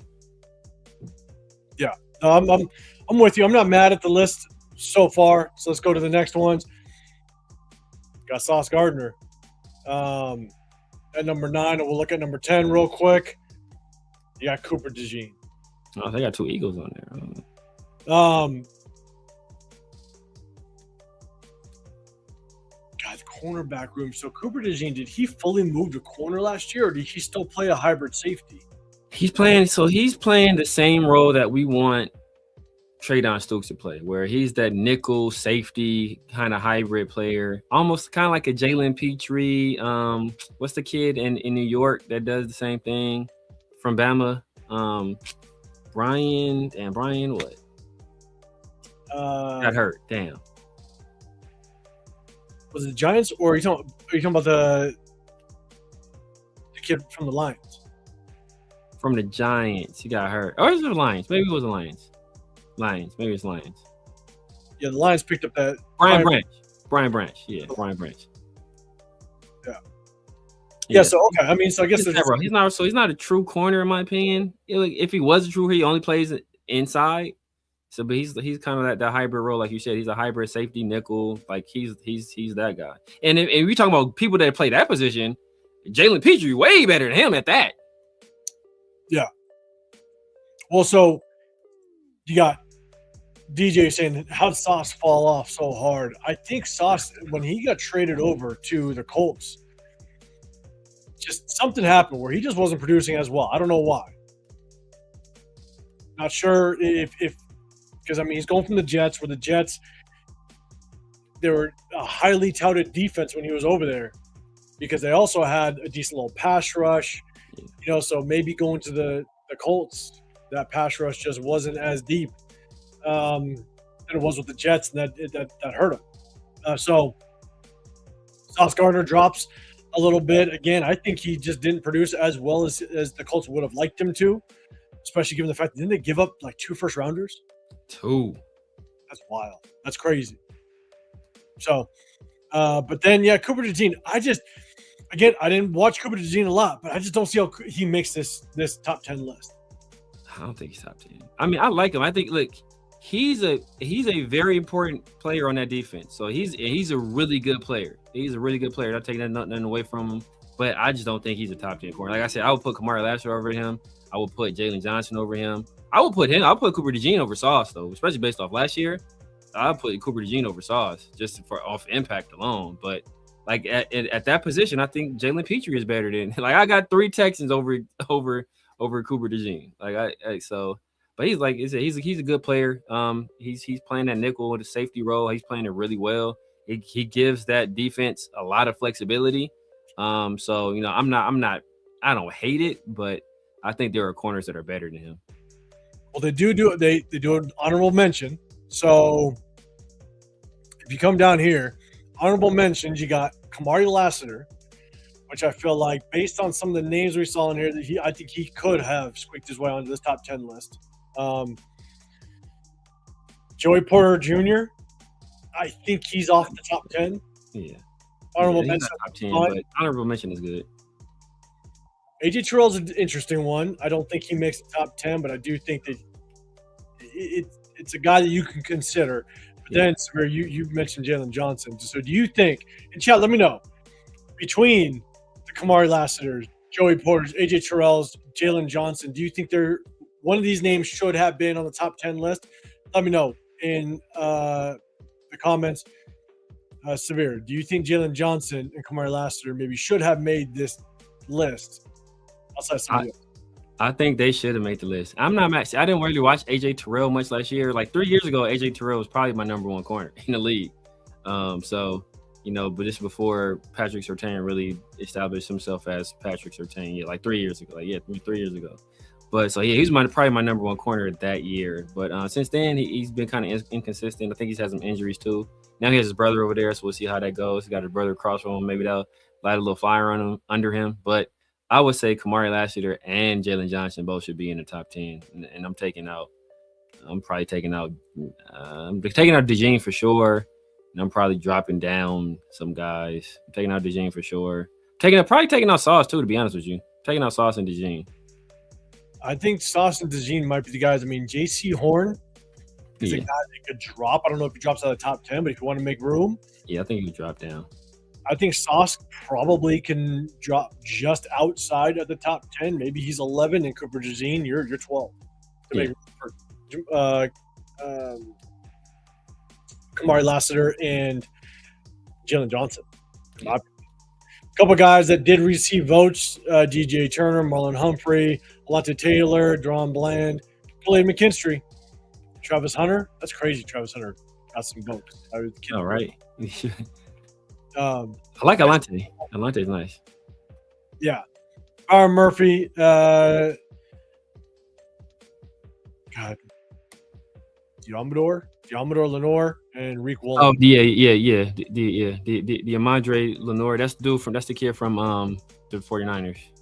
That's the one that Ashton Jeanty ran over in preseason. He's not a tackler. Funny, DJ Turner. I want to say DJ Turner was a late round pick because he's out of Michigan. I want to say he was like a 4th, 5th round pick.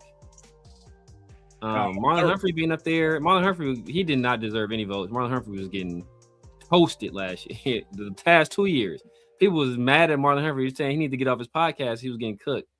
Alante Taylor, I like Alante Taylor. Deron Bland, he put up all those interceptions the year prior. I don't remember him doing much of anything. Cowboys, right? Yeah, that's for the Cowboys. Yeah. Kool-Aid McKinstry, that's another guy. He's from Bama. I had him over Terry Arnold coming out the draft. You know, that was the draft it was. So it was Quinion, Nate. Those are my top 2.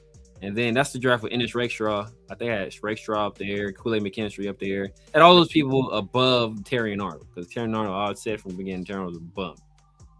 Now he's a kidnapping bum, so me in jail. Space Beast. Someone went out there for some. That's you, big dog. Appreciate you popping up in here. Rick, you got 2 quick questions. You're saying, are we getting a veteran receiver or are we trading MaxxCrosby rumors? I can answer it real quick. Severe, I'll let you answer it. I think MaxxCrosby trade rumors are going to happen now until forever. Unless MaxxCrosby comes up with like a 17 sack season. Like if he goes crazy, I think it might stop and we hang on to him, but I think it's going to keep going.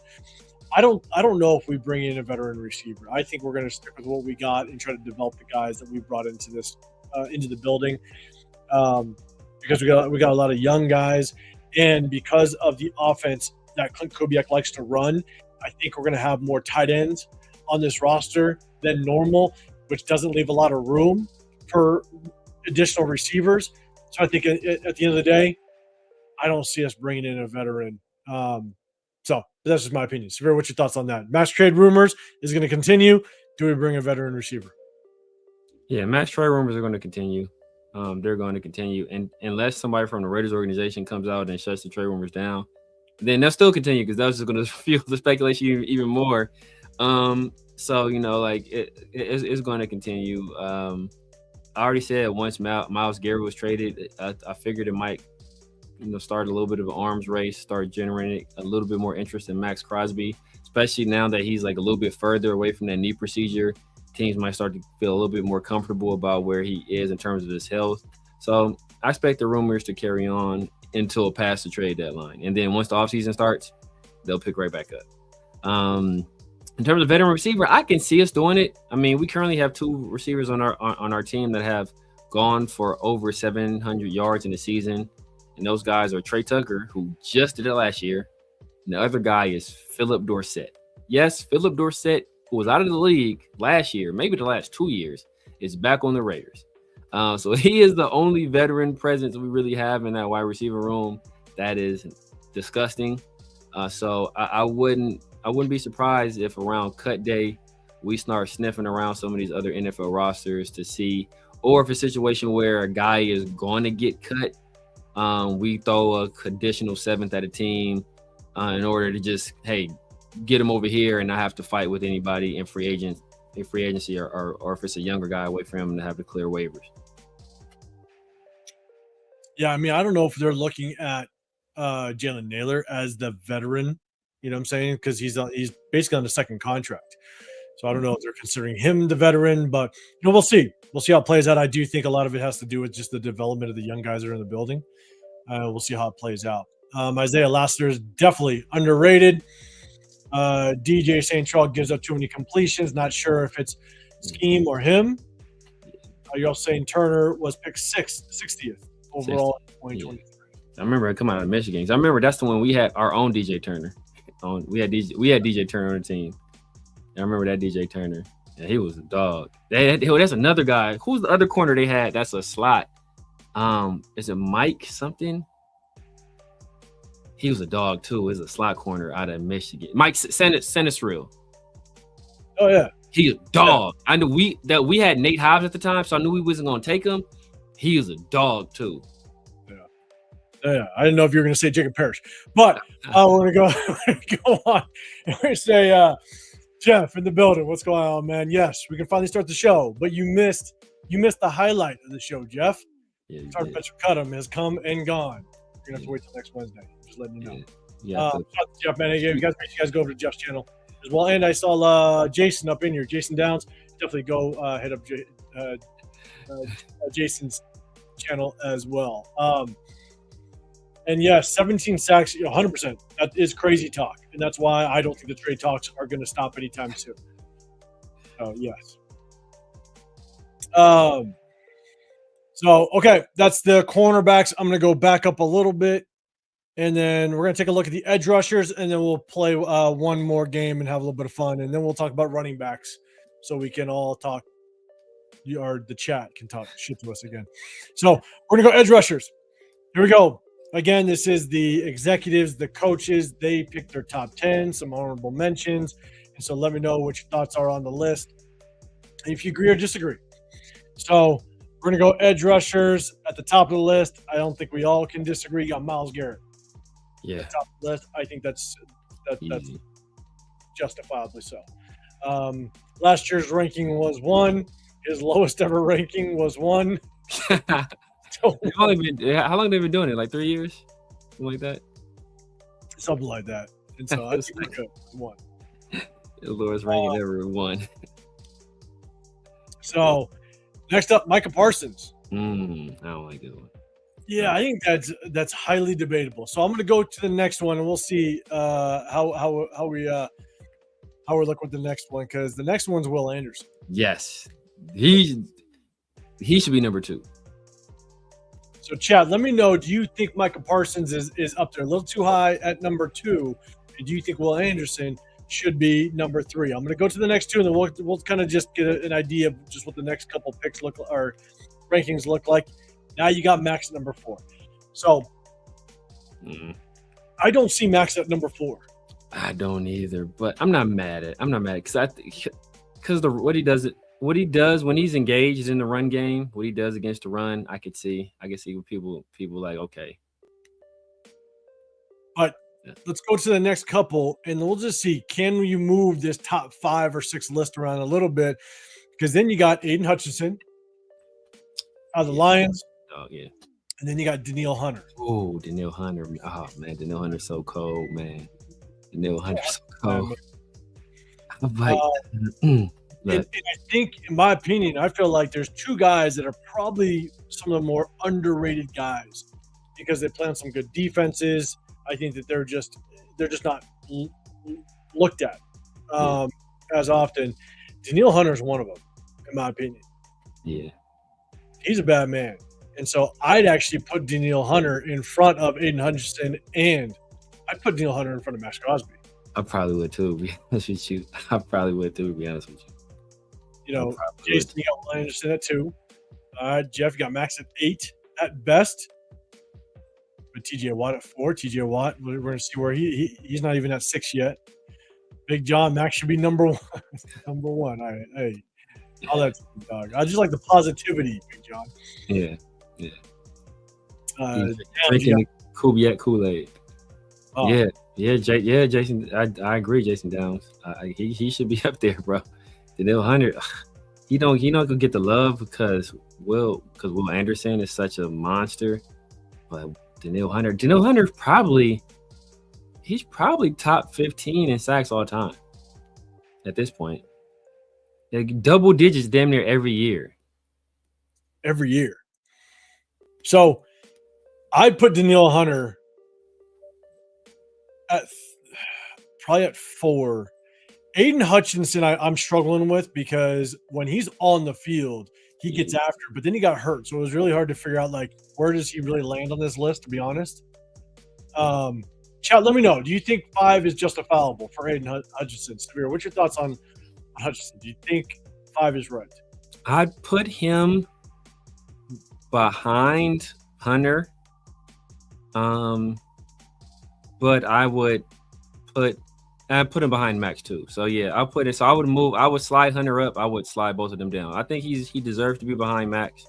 But yeah, he should not be in front of Hunter. Yeah, Jace, you're saying Hunter might push Parsons as next year.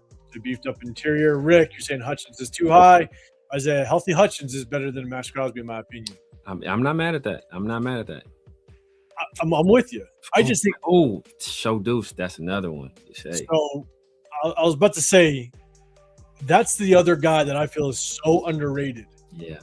And I don't know where he's at on this list. I haven't looked at it.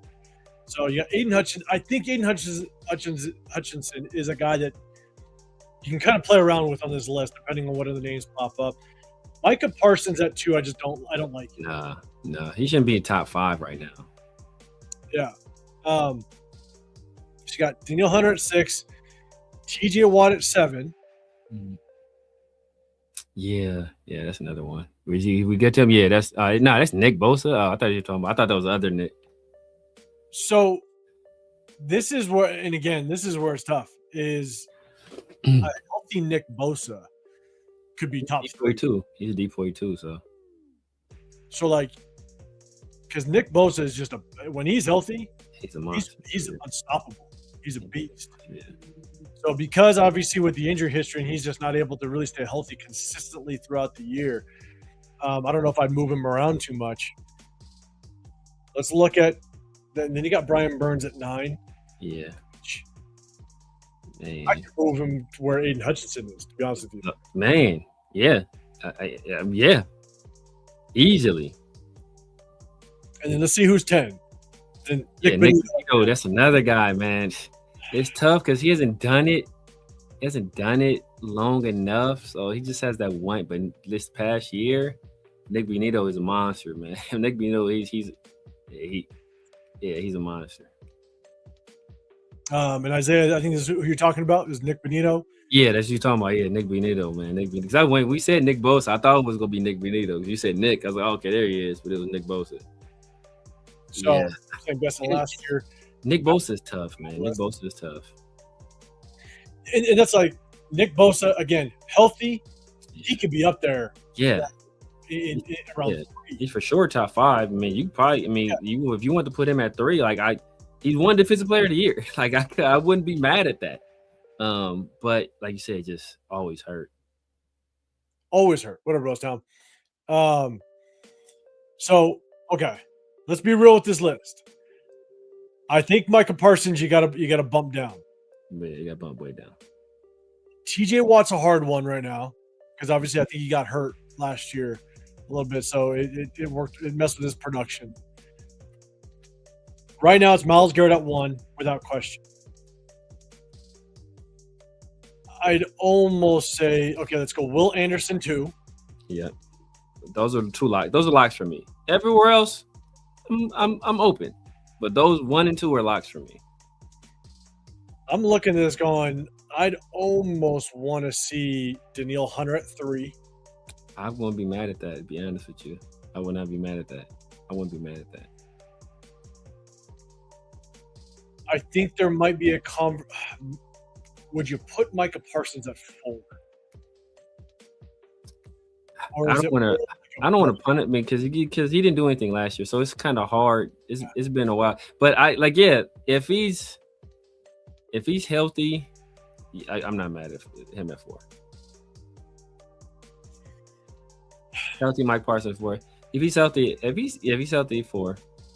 Micah Parsons at 4 if he's healthy. Yeah. Then I'd probably go Watt right after that. Watt, and then you got to go. Is it Aiden Hutchinson? Or is it, I'd almost go Brian Burns. Yeah, see Brian Burns. Yeah, see that's the thing, especially like they felt so good. Brian Burns was such a dominant impact player. They traded Dexter Lawrence. Like they felt okay trading Dexter Lawrence. Yeah. So, because based on this list, and then you can maybe go Aiden Hutchinson. Yeah. So right now, Rick, you're saying Mike is at 5 or 6. I'm not mad at that. I'm not mad at that either. I'm saying like it starts to get fluid. Like it's fluid. Like after 1 and 2, it's a lock for me. Everything else, I'm open for discussion. It's open for discussion. Let's do this because we've named off names, and that puts Max at best at 6. Yeah, which I'm not mad at that. That's about where he should be. Now, I think you can definitely move this list around, but I do like the names that are on this list. Let's go to the honorable mentions. You got Nick Benito. You got Jared Verse, which again, great trade by the Browns, to be honest with you. Yeah. You get a young talent like that. Isaiah, you're kind of throwing it out there. You got Garrett Anderson, Parsons, pre-injury. Crosby, Nick Benito, Hutchins, Watt, Hunter. Okay. I'm not mad at that. I think Hunter too low, but I'm not mad at that. AJ in the bill, what's going on? You're saying Max at 4, Mike at 5, Watt at 6, Burns at 7, then Hutchins at 8. You got 3, AJ. Is he? Yeah, I just don't see Max in top 5. But yeah, I don't either. But now you got Jared Verse, honorable mention, Trey Hendrickson. AJ, I think Verse deserves to be on the top 10. Hard place to find. Yeah, that's what I'm saying. It's tough. Who you taking out? Who you taking out? Trey Hendrickson, honorable mention. That's okay. You know, he's a pure pass rusher, but doesn't help too much in the run game. Josh Hines Allen, I think that's a good honorable mention. Yeah, I think it's a good one. Guys that got votes: Trevon Walker, Jalen Phillips. Man, if Jalen Phillips stays healthy, man, he's pretty bad man off the edge. He's a bad man too. Montez Sweat, Yeah. Latu. Once Latu starts putting it together, he gonna be a problem. He's over there with the Colts, right? Yeah. Nick Herbig and Alex Highsmith. Highsmith, the other Steeler. Nick Herbig. Who's Nick Herbig with? I don't know, Chad. Who's Nick Herbig with? I'm not sure. That's his mom had a vote or something like. Yeah. I'm gonna put my baby. What up, Chewy? What's going on, big dog? Good seeing you in the building, man. Okay, Pittsburgh. Okay. Oh damn. Okay. Oh, okay. Yeah. That's the guy that filled in. Yeah. Okay. Nick Herbig he's nice. He's nice. Okay. Yeah. That's the dude that filled in. No, he's nice. Damn, they got 3 they got 3 guys on there. They do. That's pretty nasty. That's pretty nasty front. So again, I think when we look at the top 10 of edge rushers, we'll go through it one last time. I don't think we disagree with the names on here. You could just kind of interchange it outside of the top 2. So again, we got Myles Garrett 1, Micah Parsons 2. Again, but I think we all agree Will Anderson should be at that number 2 spot. Yeah. But they got Will Anderson at 3, maxxcrosby at 4. Everybody but Big John agrees or disagrees. 5, Aiden Hutchinson. 6, Daniil Hunter. 7, TJ Watt. 8, Nick Bosa. 9, Brian Burns. And 10, Nick Benito. Not bad. Decent list. Again, you can interchange it a little bit. But, okay. Next, we're going to do the running backs. We're going to have a little bit of fun. Okay, we're going to have a little bit of fun. Again, play a little bit of game. Break things up a little bit in the off season. Let me go ahead and set it up. But while I do that, if you guys can do me a big favor, double tap the screen, hit the like button, hit the sub button. I'm 805 Raider, Real Talk Raider Nation. You got the Severe Raider on this side. And one guy that will bless us with his presence very soon, we promise, Chris, Next Show Podcast. After this, definitely go over and check him out. So I'm going to set this up. Do us a big favor, double tap that screen. Chris is holding a big man camp. You know, offensive line camp or defensive line. He's always for the guys, for the kids. So you know, he didn't want us to talk about it, but that's what he's doing right now, man. You know, teaching the next generation. God damn it. Yeah, Jeff. Hey, yeah, you sit this one out on cheaters in the chat, Jeff. Okay, it's a good thing you can't cheat on this one. So, okay, this one we did a start 'em, bench 'em, cut 'em. This is just a new one. This is just versus.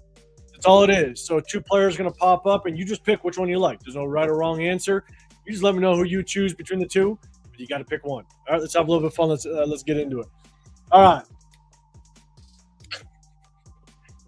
295 days to go to what? Next draft, probably. That's what I'm assuming. That seems about right, right? 60 to 70 days. Yeah, it's the next draft. Is that what that is? After we get done with this, we're going to look at the top running back list and have some fun with that. And the chat could yell at us some more. So, yeah, all you got to do is choose one. Let's have a bit of fun. Here we go. Next one. Oh. Marvin Harrison or our guy, Isaac Bruce. Bruce. Yeah. Well, I mentioned earlier. Yeah, they know he's going to come back around. So, which one? Chad, who are you going to choose? If you could pick, remember, all these are at the top of their game, at the top of their play. If you could have one on your team, which one are you picking? All right. You got Isaac Bruce or Marvin Harrison. Isaiah, he wants Marvin Harrison. Deuce, you want Bruce. Big John, I'm surprised you didn't just throw maxxcrosby's name out there. But you're going. Isaac Bruce. I like your style. All right. Severe, which one you going? Actually, I'll go first this time. I think I'm going. I think I'm going Isaac Bruce. I think I got to take Isaac Bruce. I'm not mad at that. I'm not mad at that at all. I'm not mad at that at all. I got to go Marv, man. I got to go Marvin Harrison. Like him and I think him and Peyton, I think they still might hold the record for like the most completions between the quarterback and the wide receiver, I want to say. Marvin Harrison, he was a bad man. He was a bad man. I know he had some tough playoffs, because the Patriots had his number, and Bill Belichick talked about it, where he would tell his cornerbacks, like Ty Law and them, he'd say, be extra physical, like beat these guys up, because they're not going to call pass interference on every play. So he would just rough these guys up. But Isaac Bruce is cool too. I know I'm obviously I got family. The Rams started in LA, so I know people that are Rams fans, and they can't speak highly enough about Isaac Bruce. But there's an argument to be made. Torrey Holt was better than Isaac Bruce. I know. People do talk about it. They put his name up there. So, all right, let's go next one. Here it is. Let's see. Wes Walker or Julian Edelman? At top of their game, the guy that you want on your squad. Obviously, Julian Edelman, he's got special teams. He can contribute to special teams. He obviously can throw the football if you need him to. You hear the story about him basically going against what Josh McDaniels wanted to do. So, but which one do you want? Who do you want on your squad in any capacity, Wes Walker or Julian Edelman? AJ, you got you got Julian Edelman. DJ, you got Wes Walker. Big John, you're going Wes Walker. Isaiah, see you're cheating. You gotta give me a damn name. Isaiah. DJ, there's no feeling without. I remember Wes Welker that season before he went to the Patriots. He had a small. He cooked up with the Dolphins, and that's what prompted the Patriots to trade for Wes and deploy him like they did. Man, for it's tough, man. Because Wes Welker, Julian, I think you do a little bit more with him because he's a little bit of a bigger body. And then the story he talks about Randy Moss calling them Edel nuts. If y'all haven't seen that, man, you talk about Randy Moss, he's just dog Edelman, like dog. I don't know if it was like out of fun or out of respect or what it was, but he was just dogging him. But I'm going West, man. I'm going Wes Welker. That was the original, the OG. I remember him just destroying people in the slide. Pause if necessary. And you want to talk about a career. I mean, you got Wes Welker. Yeah, after the Dolphins, right? He goes from getting thrown to by Tom Brady and then getting thrown to by Peyton Manning. It's like, that's one hell of a career to have those type of quarterbacks throwing to you. So, all right, next up.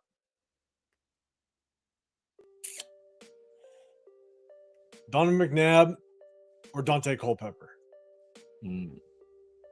Chat, which one you taking? Donovan McNabb or Dante Culpepper? I'll be honest. When I was putting this one together, I still could not figure out. I'm literally like getting their images up there. I'm putting the little illustrations together. And I'm sitting there going, part of me wants to go Donovan McNabb. Like, that's who I would go with. Even though I could not stand. I thought Donovan McNabb like struggled with accuracy at times, which I wasn't a fan of, but I think he was just more mobile than Dante Culpepper, which helped. So if I could go with one, I think I might go Donovan McNabb. That's just me. Isaiah, you got McNabb. Big John said nobody. Big John tried and Pete Carroll. He tried. Max gonna play option quarterback. Max gonna run the. That's all. Wildcat with Max Crosby. Ricky, you going McNabb? Let's see. Show deuces. All right, you got McNabb as well. All right, Sabir, which one are you going with? This was pretty easy for me, man. It's McNabb by a mile. Okay. McNabb, he had a tough go of things early on. Remember the Eagles drafted him. I want to say maybe it was a draft in Philly. He got drafted out of Syracuse. He was an option quarterback. They booed him when he got drafted. And then all he did was produce basically his entire career. And he produced with nobody. Like, the best receiver he had for a long time was Freddie Mitchell and Todd Pinkston and James Thrash. Who are these people? These are the most generic receivers you've ever heard in your life. The second he got T.O., they go to the Super Bowl. Meanwhile, Dante Culpepper is throwing to Chris Carter and Randy Moss. It's not hard to look good. And he had Robert Smith in the backfield. Now, obviously, McNabb, he had Brian Risbrook, and I think he had Deuce Staley too. So he had some good running backs. But, like, it was a wealth of weapons over there with the Vikings, man. So, and he had Larry Fitzgerald was the water boy. Like, he even had a future Hall of Fame player passing out water. It ain't close. Passing out Hall of Fame water. That's what he had in his back pocket. No, the only thing I could think of is, like, if you took away, like, yes, he had Chris Carter, but you take away Randy Moss, then would Dante Culpepper look as good as consistently? And they had a solid tight end too, right? Didn't they have like I can't remember who their tight end was. I want to say they had a pretty good tight end. So again, I'd go McNabb. It sounds like you'd go McNabb. I think the majority of people are going to go McNabb. There are some Culpeppers in there. But again, this is all at the top of their game. So, all right, again, no right or wrong answers. Have a little bit of fun. I think this is the one that I think is kind of interesting. I'm curious to see what people are going to say about this one. Le'Veon Bell or Arian Foster? Le'Veon Bell or Arian Foster? Chat, let me know what your thoughts are on this one. Two very different but somewhat similar running styles. Obviously, Le'Veon Bell was very patient at the line of scrimmage, but both of them, they just ran very fluid. Arian Foster was probably one of the most fluid runners I think I've ever seen. He just flowed. And so I'm curious what everybody has to say on this one, but Big John's going with Le'Veon Bell. Isaiah Bell, show deuces. You want Le'Veon Bell? Quirk, Le'Veon Bell. All right, Severe, what's your thoughts on this one? Who are you taking? Man, this is a tough one, man. The chat found it easy, man. It's not easy. I don't know if y'all didn't watch Arian Foster. He was undrafted, I think, out of Tennessee. Yeah. I think Le'Veon was third round pick out of Michigan State, second or third round pick, I want to say. But Arian Foster, he wasn't super fast. He wasn't super shit, but he just, I don't know, just his movement, his ability to just find a lane and just find open grass, and then he's quicker than you think he is. And so he would make things happen. He spent a lot of time hurt, but Le'Veon, like if you look up patient runner in the football dictionary, it's a picture of Le'Veon Bell. It's a picture. I've seen Le'Veon Bell literally walk to the line of scrimmage, find a lane, and then break a big run. Like literally, like walk. 2 steps, walk, and then find a lane, and then it's just he just does something. Like I think people try to do that now. And first of all, I mean, he had a good offensive line, but there's an art to it, and he just had mastered that art. And if he didn't sit out in that holdout, I think we'd be talking about him as one of the best running backs of this generation. Obviously, he sat out for a year, and he subsequently goes to the Jets, and just never recaptures that magic. But I got to go Le'Veon. I go Le'Veon. All right, DJ, you're saying Foster give the Raiders problems. Bell didn't. I'm taking Foster. What up, Sacktown? What's going on, man? I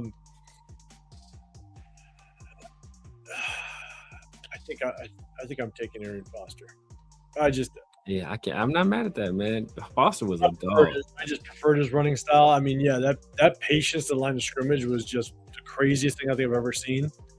Because I would get so frustrated because me being mainly a defensive player, right, especially a linebacker growing up, it's like I just did not understand how linebackers just did not take his head off at the line of scrimmage. It just didn't make any sense. And that's what made it that much more probably just frustrating for defenders. Because he was patient and could because he had the vision to see where the hole would open up. It's like linebackers had to be patient to the line of scrimmage to see where he was going to commit. So it probably just made it frustrating. But I just liked Arian Foster's running style. I mean, he was just so damn fluid. And because he was fluid, I think that defenders underestimated his speed. Yes. Like, they took bad angles because he didn't look fast. He didn't look like he was moving fast. But, damn it, he's going to get you. So, I'm going to take. Yeah. Foster was a coach. Well, was Steve Slayton there at the same time as Foster, or was that before Foster? Shit, I don't know. I don't remember. Yeah, Steve Slayton was. I remember he was like pure. He was pure speed. He was out of West Virginia. I want to say he went to West Virginia. I think he was. Was he there? He might have been there when Geno was there. He might have been there with Geno. Maybe it was a little bit before. Maybe a little bit before. But I want to say he was in West Virginia. But yeah, Steve Slayton was a monster. Yeah.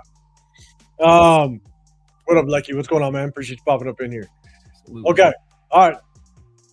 I believe this is the last one. If I remember correctly. I believe this is the last one. This one's a little tricky.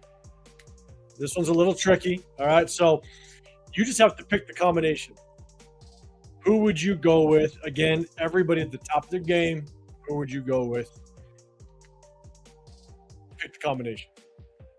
Drew Brees throwing to Randy Moss or Peyton Manning throwing to Julio Jones? Pick your combination. Which one would you go with? Let's see. I don't even know what that is, Jeff. Oh, God. Red Grange.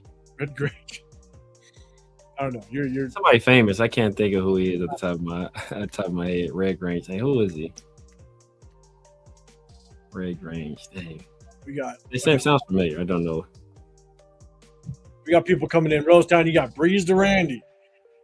You got Peyton to Julio. Not even close. Big John, Manning to Julio. Sacktown, Breeze to Moss. Deuces got Breeze to Moss. Isaiah, Manning to Julio because of the arm strength. I like this. This is going back and forth. Okay. Breeze even get it down to hey. Breeze got the arm. Don't you worry about it. Jeff, you got Breeze to Moss. Okay, let's see. G-Fam, easy. Breeze to Moss because Julio isn't a Hall of Famer. Okay, let's see. DJ, Manning would get Julio killed with hospital balls. Give me Breeze. Okay. All right. I'm not gonna lie. This one was a tough one for me when I was putting it together.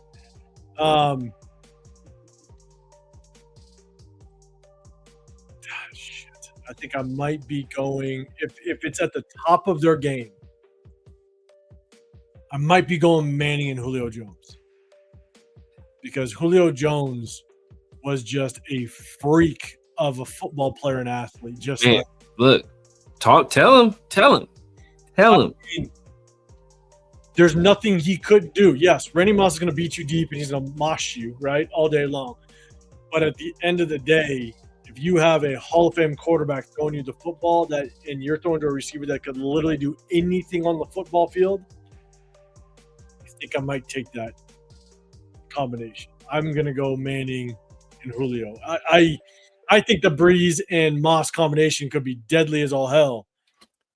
But Julio at the top of his game with Peyton Manning at the top of his game, yeah, you're talking like screen passes to go deep. Like you could throw anything to Julio Jones, and you're going yard possibly. So yeah. that's what I'm going. I'm going Manning and Julio. Severe, what's your thoughts? Yeah, if you flipped it, where it's like Breeze and Julio, it'd be a little bit tougher.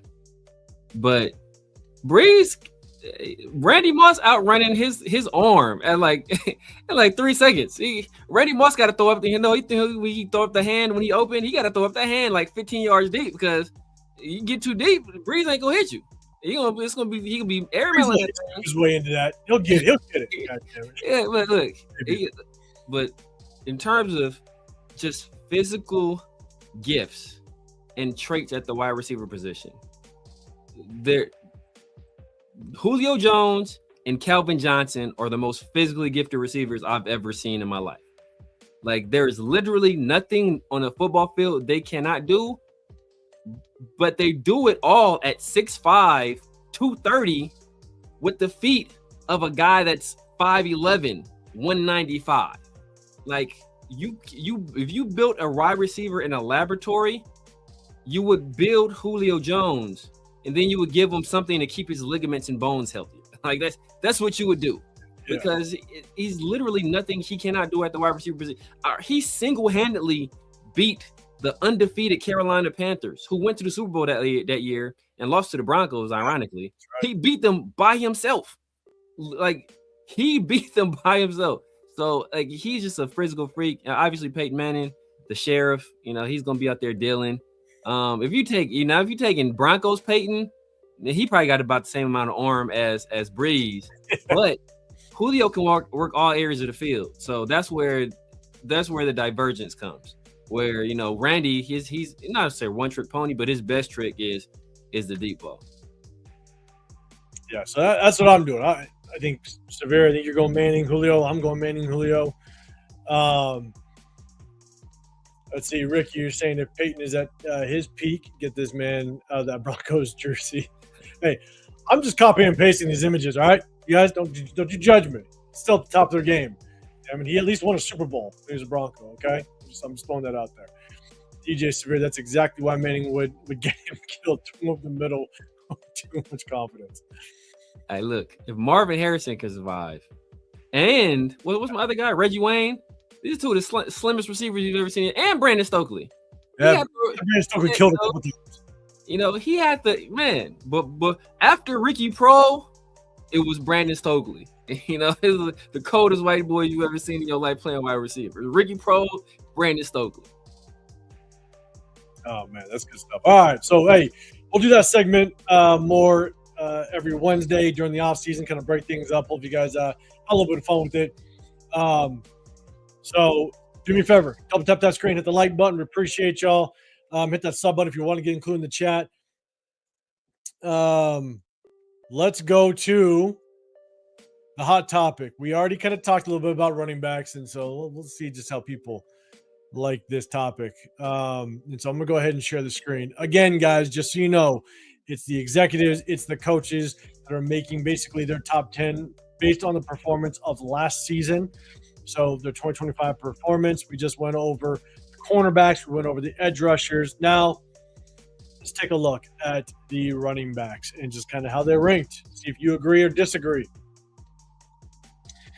So first, at the top of the list, we got our boy Bijan Robinson. I don't disagree. I think Bijan Robinson is probably the best running back in the National Football League. I don't disagree with it. So chat, let me know if you agree or disagree. Let's go to running back number 2. We got Jahmyr Gibbs at number 2. Not mad at him at number 2. I'm not mad at it. Let's put it that way. Let's look at 3 and 4. Just see if we can maybe switch some things around if we want to. You got Saquon at number 3. And you got Christian McCaffrey at number 4. So let me know, guys, between 1, 2, 3, and 4, would you move those guys around a little bit? We got Jack in the building. What's going on, man? And you got Sacktown saying if it's ESPN, I disagree. Isaiah saying CMC is not top 5 anymore. I don't know. If you look at the body of work, I think it's going to be difficult to. You can make an argument that he's not top 5, but so Severe, what's your thoughts? Bijan, I think we all can agree he's number 1. Jahmyr Gibbs at number 2 with Saquon and Christian McCaffrey behind him. Do you think Jahmyr Gibbs should be at number 2? What's your thoughts? No, he shouldn't be. It's a guy who's probably going to be much further down. Well, I will Bijan number 1. He didn't have the best year last year, but I would still put Saquon number 2. But there's 2 guys that run for 1,600 yards, basically. Like, where are they at, right? I mean, I know King Henry had the fumble issues last year, but he ran for 1,595. If you look at all the running backs in the NFL last year, runs over 20 yards, he had 17. The next nearest person had 13, and that was Devon Achane, who that's an afternoon meal for Derrick Henry, right? Like, you look comparative their size. Like, so Derrick Henry's doing all this at like 250, 260 possibly. So, like, yeah, I think he led the league in first downs too. First down runs. Like, he should be up there. And James Cook, man, James Cook carried, Josh. I know people want to give Josh Allen love. Give him all the love you want. James Cook was carrying that Bills offense on his shoulders too. So he deserves some love too. I would not have Jahmyr up there. I would have both those guys probably over CMC. I looked at like a few days ago. I looked at the top players in the league that had the top amount of carries, right? Of all the guys in the top 17, so 1 through 17, all of those guys average 4 yards or more per carry. Of the top people, and this is just looking at attempts, not looking at anything else. It's an attempts 1 through 17. Only 2 guys in the top 10 did not average 4 yards per carry. And I think only like 5 were at around 4. Like everybody else is like 4.5, 4.4, 5.9 in Devon Achane, 5.0 in Travion. Well, yeah, Travion wasn't top 25, but the 2 top guys that didn't average more than 4 yards per carry were Christian McCaffrey and Ashton Jeanty. All those other guys were 4 yards or more per carry. So, I mean, it's, he got a lot of usage. He didn't really get a lot out of it this year as he has in years past. And even Saquon in a down year, was better average than Christian McCaffrey. Real quick, Ricky Beers is saying Gibbs doesn't have to worry about Dave Montgomery taking touches this year. Algier isn't taken from Bijan. Should be big numbers coming from those. Yeah, I don't know who the backup is over at Atlanta anymore. I don't know who they got. They got somebody. Who they get? Damn. I can't. They got somebody else though. They got somebody else that was solid. I can't remember who it was. Yeah, look, I like Jahmyr Gibbs, but Jahmyr Gibbs is to me he just feels like the just prototypical kind of like you're a home run hitter or you're not. Like, you have the potential for the big play, but sometimes that big play just doesn't happen. And so I do think that there's guys that probably should be in front of him, and I just think that they are taking into consideration the big play factor with Jahmyr Gibbs. But if you're gonna just basically determine the big play factor, then I don't know how you don't have Jonathan Taylor. I know at the tail end of the season, but that was after Daniel Jones got hurt. Yeah, that's when that offense, when all the other pieces kind of started to fall apart. That's when Jonathan Taylor started to kind of fall a little bit, and it kind of goes again. That goes to the point where running backs, you're kind of a product of your environment a lot of times. Like a Saquon with the Giants, and then all of a sudden he goes to the Eagles and he goes off. So I don't know if I'd have Jahmyr Gibbs at number 2. I think I would definitely drop him down a few spots at least. Yeah, for sure. I don't mind Saquon at 3. I still think Saquon is one of the best running backs in the league. I don't mind him at 3. Then you got Christian McCaffrey at 4. So, Severe, what's your thoughts on Saquon at 3? Do you think that's a good spot? Do you think you got to move him? Severe, what's your thoughts on Saquon at 3? I'm not mad at Saquon. I mean, he was just offensive player of the year the year prior. Like, he just won. Like, he was in MVP conversation. I think that was Josh Allen won the year prior, right?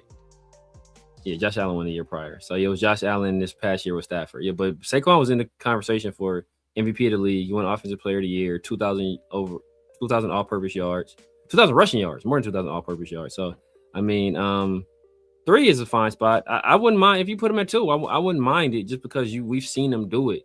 I just think he had a bad year, and you know the Eagles are kind of transitioning away from their previous blocking scheme. So like I think that was part of it too, because they didn't have Stoutland. So I think it's going to be some changes in Philly. I'm interested to see how we adjust, but I wouldn't mind if you put him at 2. I'm definitely okay with him at 3. I think we should move down Jameer and move down Christian McCaffrey though. I mean, I agree. And Quirk, you're saying JT's the bell cow. He is, and then Gibbs even split carries. Now look at their numbers. Then rank. And so I know Jahmyr Gibbs split carries, and obviously it's going to be interesting to see just kind of what numbers he puts up now that Montgomery isn't there.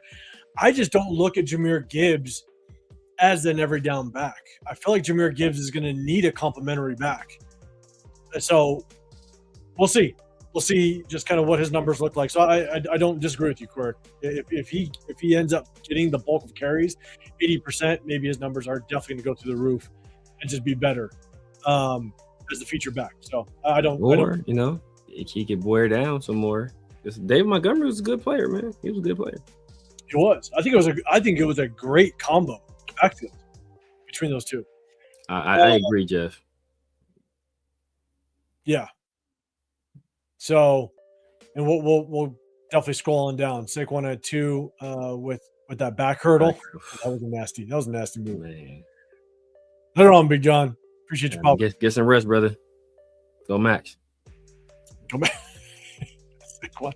All right. So Christian McCaffrey at 4. I think a lot of us can agree that we can, at a minimum, I would at a minimum bump him down. I think that the 49ers, they've been so banged up. I mean, you look at, Mac Jones having to come in because Purdy gets hurt, Kittle gets hurt. They have basically no receivers over there except for Ricky Pearsall that's recovering from getting a gunshot to the chest. And it's like, I think a lot. And then you had, I think that offensive line was banged up a little bit. So Christian McCaffrey, I think his numbers just aren't great, but I still think he's one of the best running backs in the National Football League. So because of all the issues, and look at the defenses they go up against. Yeah, true. And he was our only weapon too, basically. Basically, I mean, I had him in fantasy last year, and I was crossing my fingers he wasn't going to get hurt every single time he touched the football. Yeah. So, off of pure production, yeah, I think you could knock him down because this is all based on his 2025 season. But I still think Chris McCaffrey, if he was on an offense that had any of the weapons, I think he'd be a damn good running back, or at least have that production like a top 5 running back. But I'd be okay with bumping him down because this is all based off their 2025 production. But if you bump him down, then you got Jonathan Taylor at 5. I think Jonathan Taylor moves up. Yeah. All can agree. Yeah. I think the most of the chat can agree as well. Yeah. He was in MVP conversations like the first 5-6 weeks of the season. I remember, I think it was there was a bet that I placed that Jonathan Taylor would have. I think it was a bet that he would have a single run of over 45 yards. Mm-hmm. And I bet it 3 weeks in a row and hit it every single time. 3 weeks in a row. He just one of those games was us probably. Yeah. I mean, I think Jonathan Taylor, again, when Daniel Jones went down, stuff like that, I think that's when it definitely hurt him. So I could easily see Jonathan Taylor getting bumped up a few spots. Maybe he is top 3. Severe, where do you think Jonathan Taylor should be on this list? So if I got Bijan, I probably got Bijan 1. I'll probably put in Saquon 2. Man, I'll probably put Henry 3. I'll put JT at 4. At 4? At 4. I'll probably put James Cook at 5, to be honest with you. And I'll probably put CMC at 6. All right, yeah, Rose you're saying, yep, JT moves up. Yeah, Jack. Hey, Jack, anytime you want to bet, we'll have some fun. I'm with you. Shout out to you, big dog. Shout out to you. I'm going to go to the next 2, just kind of see who's landing, and we'll see how we kind of move it around. You got Derrick Henry at 6. Criminally low. God, Derrick Henry's still a bad man. He was ranked 2 last year. They put him at 6. Let's see. And then you got James Cook at 7. Yeah, both those guys move up.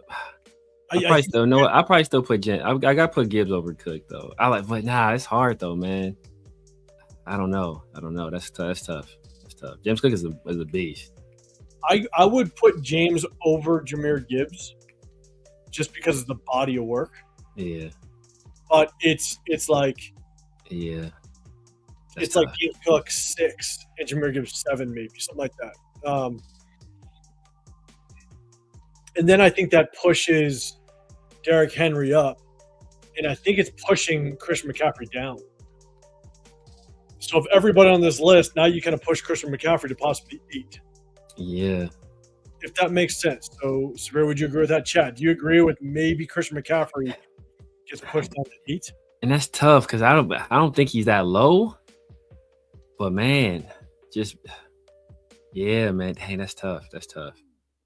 Because that's tough. I still think that I don't know, man. Christian McCaffrey, he was in such a shitty situation going against damn good defenses almost every single week. Yeah. That it's put him. Yeah, that's what's tough. Yeah. That's what's tough because it's like you say Christian McCaffrey and it doesn't feel like he should be that low. But then it's like you start rattling off the names. It's like, can I put him in front of that guy? Can I? So it starts getting tough. Because Derrick Henry, in the down year, right? People they dropped Derrick Henry from 2 to 6 after he put up 1,595 yards, 17 rushes over 20 yards. And I think average 5 point something, 5.2 yards a carry, something like that. Something ridiculous. So I guess this is really hard for me to push McCaffrey so far down because it basically says McCaffrey posted his 3rd career season with at least 2,000 scrimmage yards. Yeah, see, that's on a team that literally had no other weapons. Yeah. An injured offensive line. Yeah. And going against the Seattle defense twice a year. The Rams defense twice a year. Yeah. We got the Cardinals twice, so you could have padded a little stats lower that game. But still, yeah, that's true. That's true. And he's like you said, he's the only weapon. Literally the only weapon. Well, the Kittle was there, but but Kittle was there until I believe it was, I want to say, got hurt in the playoffs. Maybe week 11, or he broke his ankle. Well, yeah, he broke his ankle, but then he came back for the playoffs and he ruptured his Achilles in the playoff game. Yeah, that's right. But outside that, literally, you're playing with nothing, and you're playing with Mac Jones. Yeah, true. Yeah. So, people are respecting Mac Jones' arm, so you're crowding the line of scrimmage, and this is what Christian McCaffrey was able to do. I remember because again, I had Christian McCaffrey on fantasy. I remember watching games, going, "Holy shit, that is the 7th time in a row you've given the ball to Christian McCaffrey." Yeah. Either run or pass. Yeah, it didn't matter. So that's why I push Christian McCaffrey all the way down to 8. Yeah, that's tough. But yeah, I say slide him at least 5 or 6. At least 5 or 6. I got to slide him at least 5 or 6. I think so. I don't know who I got to move around to get him there, but I got to put him 5 or 6. Because I think it just keeps pushing Jahmyr Gibbs. So, probably. Yeah, Jahmyr Gibbs. Yeah, Jahmyr Gibbs. So Jahmyr Gibbs is special too. And so you think about Jahmyr Gibbs had Dan Campbell calling plays. Yeah, that's true. Dan Campbell was the play caller, right? True. Okay, so I guess like Derrick Henry is still trying to figure out exactly where he goes. But then at 8, I'm gonna go 8, 9, and 10. Yeah. Devon A-Chain. God, that's tough. Devon A-Chain, Kenneth Walker, and then Breece Hall. Kenneth Walker shouldn't be top 10. I'm gonna say that. But Kenneth Walker should not be top 10. He's getting love for what he did in the playoffs. He had an amazing playoff, but during the regular season, he wasn't that great. Yeah, I agree. Like I think Kenneth Walker is getting a lot of love just because of what he did in the playoffs. Obviously, what he did in the Super Bowl, but when you're splitting the backfield that much with a Charbonnet and stuff like that, I don't know if you're necessarily getting just automatically slotted in the top 10. Yeah. You got to have like a Jahmyr Gibbs. He's got the home run ability and he showcased it. So exactly. I think consider him definitely within the top 10. Kenneth Walker, I don't know if I think he's one guy that you could probably leave off this list. Yeah, I'm taking. He's falling off for sure. He's off there for sure. Chad, let me know. I don't know who's gonna replace him, but he's not on my top 10. Chad, let me know if you take Kenneth Walker off this list or you keep him on. Let me know again based off the names that we see, because I think Devon A-Chain is definitely on this list. Yeah, for sure.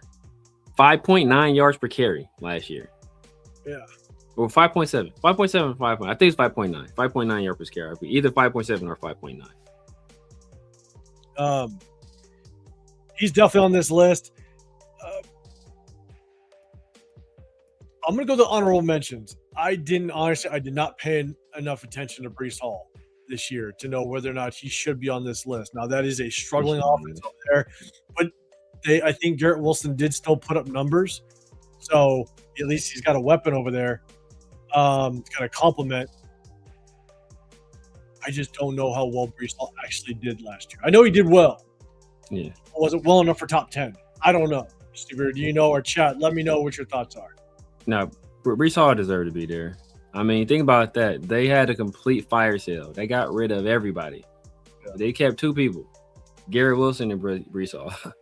Like, that should tell you, like, they got rid of Sauce. They got rid of Quinnen Williams, who was, for my money, possibly the best interior defensive lineman in the league outside of Dexter. Him and Dexter are like the top 2. And they traded both of those guys, and they kept Breece. And he just paid Breece. Not only kept him, they kept him and paid him. So, yeah, I definitely think Breece Hall deserves to be up there. So let's just go to honorable mentions really quick, and then we'll just see who we can maybe move around if someone deserves to be in this top 10, because now we've seen the list. So we got Josh Jacobs, honorable mention. I think that's fair. I don't think he's top 10. Yeah. Kyron Williams, top 10. Kyron Williams, top 10? Top 10. I had him in fantasy. I can agree to that, but I think he just squeaks in. He's top 10. I'm taking K9 out. I'm putting him. Kyron Williams, even if he's at 10, you can put him at 10. He deserves to be up there. DeAndre Swift is an interesting one too. DeAndre Swift had a hell of a year too. He did. He's like 11, but he's like 11. DeAndre Swift, but Kyron Williams top 10. I almost put Kyron Williams at 9 and then Breece Hall at 10. I'm not mad at that. I didn't watch Breece Hall a lot, to be honest with you, but I did watch Kyron Williams because I had him on fantasy as well, and that boy did work. I mean, let's do this. I actually think he would have had more production if McVay didn't take him out of the games at times. There was times where McVay literally just took him out and put Blake Corum in. Yeah. And Kyron Williams was almost on a roll. Yeah. And so Kyron Williams put up like 1,500 yards the year prior to this year, I want to say. Like, he's been productive since, like, I think he's second team All-Pro like 2 years ago. I want to say something like that, or not this past year, but the year before that, or the year before that one. I can't remember. One of those years, I want to say he was second team All-Pro. Like, he's been doing his thing. Second or third team All-Pro. Yeah, show deuces. Javonte Williams, man. Yeah, I liked him at North Carolina. Javonte Williams, he played Man, fantastic for the Cowboys. That was a hell of a find by them. I thought he was going to do better with the Broncos, but it just didn't work out for some reason. But then he found his life with the Cowboys. And now the Broncos still trying to find a running back because I think they drafted somebody else outside of RJ Harvey, so they're still looking for somebody. Yeah. So let's do this. Jeff, Javonte Williams right at the 9-10. Maybe had a great year, 1,200 yards, 11 touchdowns. Yeah, I'm not mad at that. So if we move Kyron Williams into the top 10, then we're bumping Kenneth Walker, which I think is fair. Yeah, Kenneth Walker got to go. And then it's really just a mix of Devon. I think Devon A-Chain, he's not top 5. Nah. In my opinion. I don't think James Cook is top 5. Yeah, but last year though, he put like 16, they like 1683 or something like that. Didn't he put I think 1,683 rushing yards? He did crazy, something ridiculous. On like 4.4 yards per carry, something like that. He had 1,600 yards last season. 1,683, almost 1,700. Jesus Christ. So dang, does he... But like body of work, I'm not mad at it. Body of work outside of top 5, I'm not mad at it. Because he's good. He's really good. He ain't been like top 5 good until last year. He's been really good, but not top 5 good till last year. So I'm okay taking him out. I'm okay leaving him out of top 5. I'm okay, like 6. 6 is, I'm good with him at 6. Because we're going Bijan. Okay, we're going Bijan at 1. Saquon 2. Yeah, I'm going Saquon 2. Jonathan Taylor 3. I'm not mad. Yeah, Jonathan Taylor or Derek, but yeah, Jonathan Taylor. I'm fine with Jonathan Taylor at 3. Okay, then Derrick Henry at 4. Yep, and then CMC at 5. Or you could flip if you want to flip flop CMC and Derrick Henry. I'm not mad at that either. I'm gonna go CMC at 5.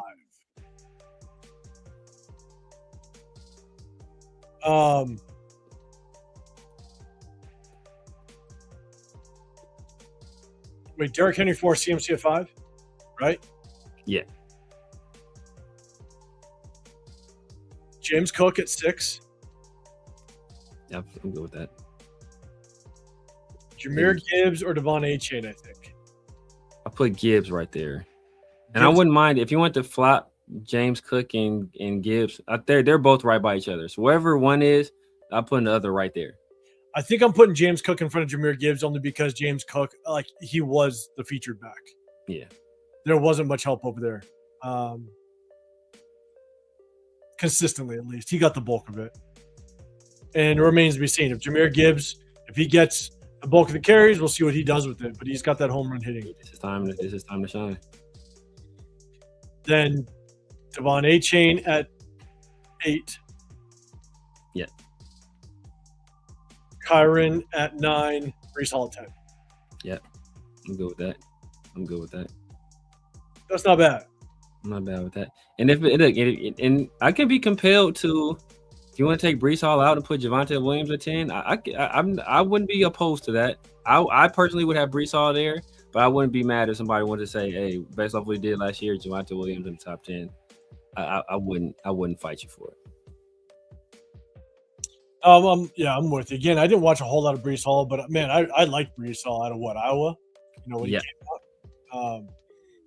I thought he was going to be a stud. He still is good.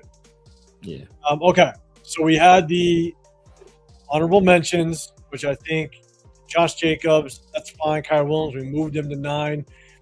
Quinshon Judkins. Yeah. Honorable mention. Yeah. Second rounder. Yeah. Not a first. And then players that did get votes: DeAndre Swift, Javonte Williams, Chase Brown. Ashton, got a vote. Vote. Travion Henderson, Travis Etienne, Alvin Kamara. Yeah. Chat, let you yell at us for a quick minute. Do you think Ashton Jeanty should at least been an honorable mention? I'll tell you now, Quinshon Judkins, he got that honorable mention. I think he earned it. Yeah. I mean, he had probably just as bad as an offensive line. Yeah. Not a whole lot of weapons going on over there. Shador Sanders wasn't great. They didn't have the best receiver core over there. I mean, Harold Fannin Jr. was their best receiver Yeah. over there. And Quinshon Judkins had a late start to the offseason. Didn't play, I believe, the first 2 games, I think it was. Something like that. 2 games. Got to a late start, yeah. But yeah, and he didn't start early in the year. And had basically the same amount of rushing yards as Ashton Jeanty. Yeah. So I think an honorable mention is actually pretty good. But would I probably take off Quinshon and put Javonte Williams there? Probably. Yeah. Honorable mention. Yeah. I agree with that. Chase Brown, I think it's a vote just because he was nasty in the passing game. He was. For a team that was struggled. Struggled bad. And God damn it, Rose Town. Jeff, you're saying haul it over 1,000 yards on a shitty ass Jets team that that's impressive. Yeah, exactly. Put that in the context. The Jets are so bad that they traded for Geno Smith. That's just to think about that. Think about that for a second. They brought Geno Smith home. That's what they They did. brought Geno Smith in for an improvement. That saw what he did with us last year. Was like, hey, we'll take it. Yeah. Yeah, Ricky Beers, Chase Brown should be probably higher. He just isn't sexy enough. It wasn't that he killed you on the ground game, but yeah, him in the passing game was pretty nasty. Him and Joe Burrow, man, they had a connection in the passing. Sure. Jeff Judkins missed 6 games for suspension and almost had same yards. 6 games. I thought he only missed 2. He missed 6. That's the case. That's even crazier. Did he miss 6? There's no way. Did he? You can probably click on his name right there. You know what, Jeff? If I'm right, that means I get to just correct you this time. God damn it, Jeff. All right, here we go. Let's go game log. 1, 2, 3, 4, 5, 6, 7, 8, 9, 10, 11, 12, 13, 14. Oh, it was 3 games. So he was short 3 games. Short 3 games. Okay. Still 3. Short 3 games and still rushed for just the same amount with, again, not a great offense, not a great offensive line. So, I think Quinshon Judkins, I'm not mad at him getting an honorable mention, I guess. Yeah, man. So, everybody wants Ashton to go up there next year. Know who's going to be up there next year, in my opinion? I think Judkins has a chance, but know who I think has the best chance to be up there next year? Omarion Hampton. 100%. Omarion Hampton with Mike McDaniel as his offensive coordinator, with that offensive line back and healthy with Joe Alt and Rashawn Slater, and they just got a new center. Yeah, they're gonna. Yeah, Omarion Hampton's gonna be a problem. He's gonna be a problem. I agree. I think, in my opinion, I thought Omarion Hampton, again, I don't pick running backs in the first round, but in my opinion, I thought Omarion Hampton was probably the only running back worth a first rounder last year. Yeah. And then obviously you and I, we liked Travion Henderson. Quinshon Judkins was in that conversation. I just was not a fan of Ashton Jeanty in the first round. I just really wasn't. But I'm not a running back period in the first round, man. I can't do it. I can't do it. Jeff, Mike Washington, top 10. We'll see. Rebel, Judkins has a way better offensive coordinator and run game quarter and O-line coach. And O-line was still bad, though. O-line was still bad. Who was the OC over there last year? I don't remember. Because Stefanski wasn't calling plays. I don't know. Maybe you're just talking about Stefanski. Maybe you're talking about Stefanski. I don't think Stefanski wasn't calling plays. I think did he take over play calling duties at one point to try to keep his job? Maybe, but I don't even know who the run game coordinator was. So, but Yeah. overall, that offensive line was not very good. So, but again, it's not saying that Quinshon Judkins was amazing, but he sat out 3 games and had a late start to the season because of all those allegations that were thrown his way.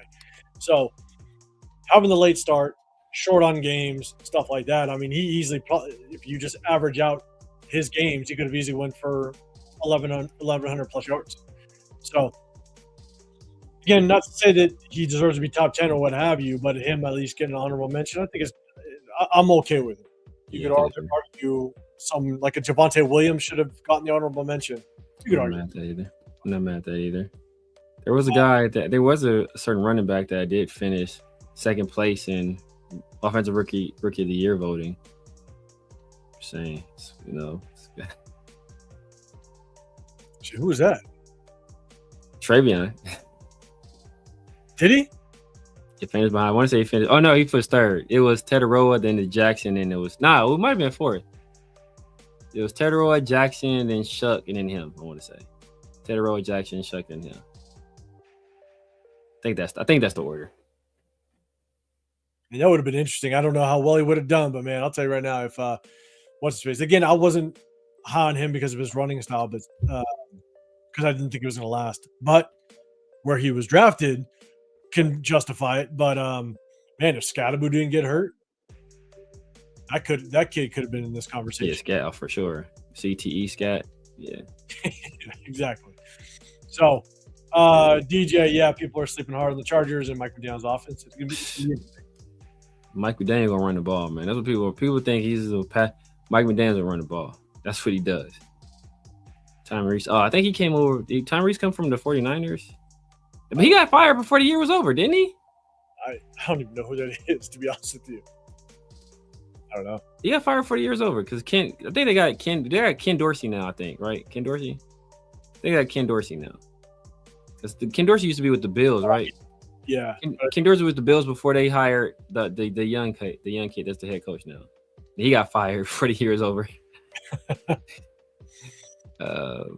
Court got one game because it was against us. Whatever.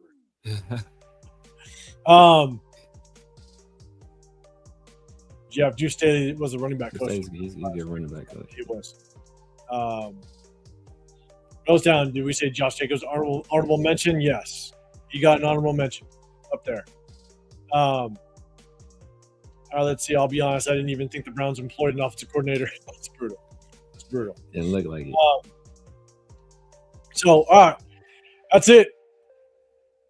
We kind of went through our JEANTY talk for quite a while. We picked up what LaDainian Tomlinson had to say about him, as well as former teammate Raheem Mostert. We did start a bench him, cut him. We did another versus game, but we also talked about basically some of the players that are getting picked top 10 based on their performance last year, and that's basically executives, coaches, all of them making those picks. Wanted just to kind of see what you guys' thoughts were on that and kind of get your talks or your takes on it. So we definitely appreciate everybody kind of participating, have a little bit of fun with us. But I understand the off season is slow, not a whole lot to talk about. As we kind of get closer to the preseason games, we're obviously going to start up on Sundays again, but also we're going to start doing a deeper dive on the roster. As we kind of get into training camp, let's talk about just kind of how the position groups are playing out, kind of project who our 53-man roster is going to be. We'll get more into deep dives in that conversation. But right now, we're just kind of going through the rumors and things that kind of pop in. So we definitely appreciate you tapping in with us. We know it's slow. But hey, you guys rock with us. We appreciate it. But before we get out of here, man, Severe, let everybody know where they can find you, where you got popping throughout the week. You guys know what it is, man. Severe Raider here on YouTube, Snapchat, TikTok, X, Instagram, Kick, Twitch, True Social. Rocking out here, man. Wednesdays, man, with my guy 805, man. Like I said, while Chris is out, he's out doing missionary work in the community, spreading the word. So peace be with you, young Christopher. But he will return soon enough. And as we get closer to the season, we'll pick back up on Sundays as well. Bring you guys some more film sessions where we give you the real, not just the narrative. And then Tuesdays and Thursdays, my guy, Fair NFL, the 50-50 show. And we'll be bringing back Around the Shield here as the season approaches as well. So, man, just be on the lookout for your boy. Yeah, man, 100%. Definitely after this, go hit up our guy Chris, Fix Show Podcast, give him some love. Pigs, man, my young guy had some serious flashes as a rookie. Yes, he did. Appreciate you popping in, big dog. But for me, I'm 805 Raider. Real talk, Raider Nation. I rock out in the Raider War Room Wednesdays. I might try to squeeze in the solo live here and there when I got the time. But again, during this off season, I'm dedicating almost all my damn time to the wife and kids so that I can dedicate all my time to you guys during the season. And so I got to make up that time so I can have some time. So Jeff is already calling out 62 days, Jeff. Hey, Jeff is going to be. Hey, let us know if you're going to be here for the home opener. Severe going to try to make it in. Jeff, just know Chris. He already let us know that he's flying in, so you'll be able to hang out with Chris. I know we all saw each other at the draft, but it's always good to link up and have a good time.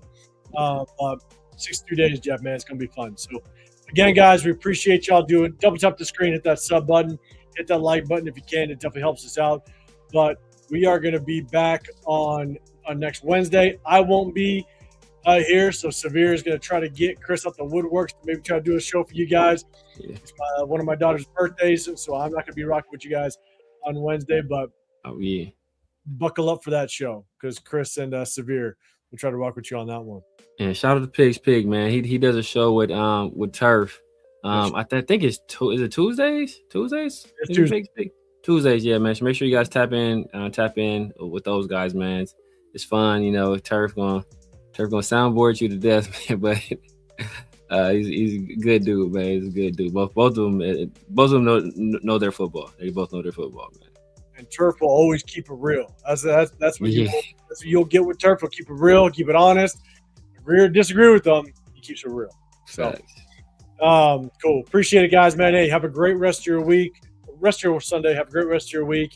And I won't see you next week, but this guy, again, is trying to get Chris at the woodworks and give you guys a show on Wednesday. So appreciate y'all. Double tap the screen, hit the sub button, hit the like button. We'll see you on the next one. Appreciate you. We're out.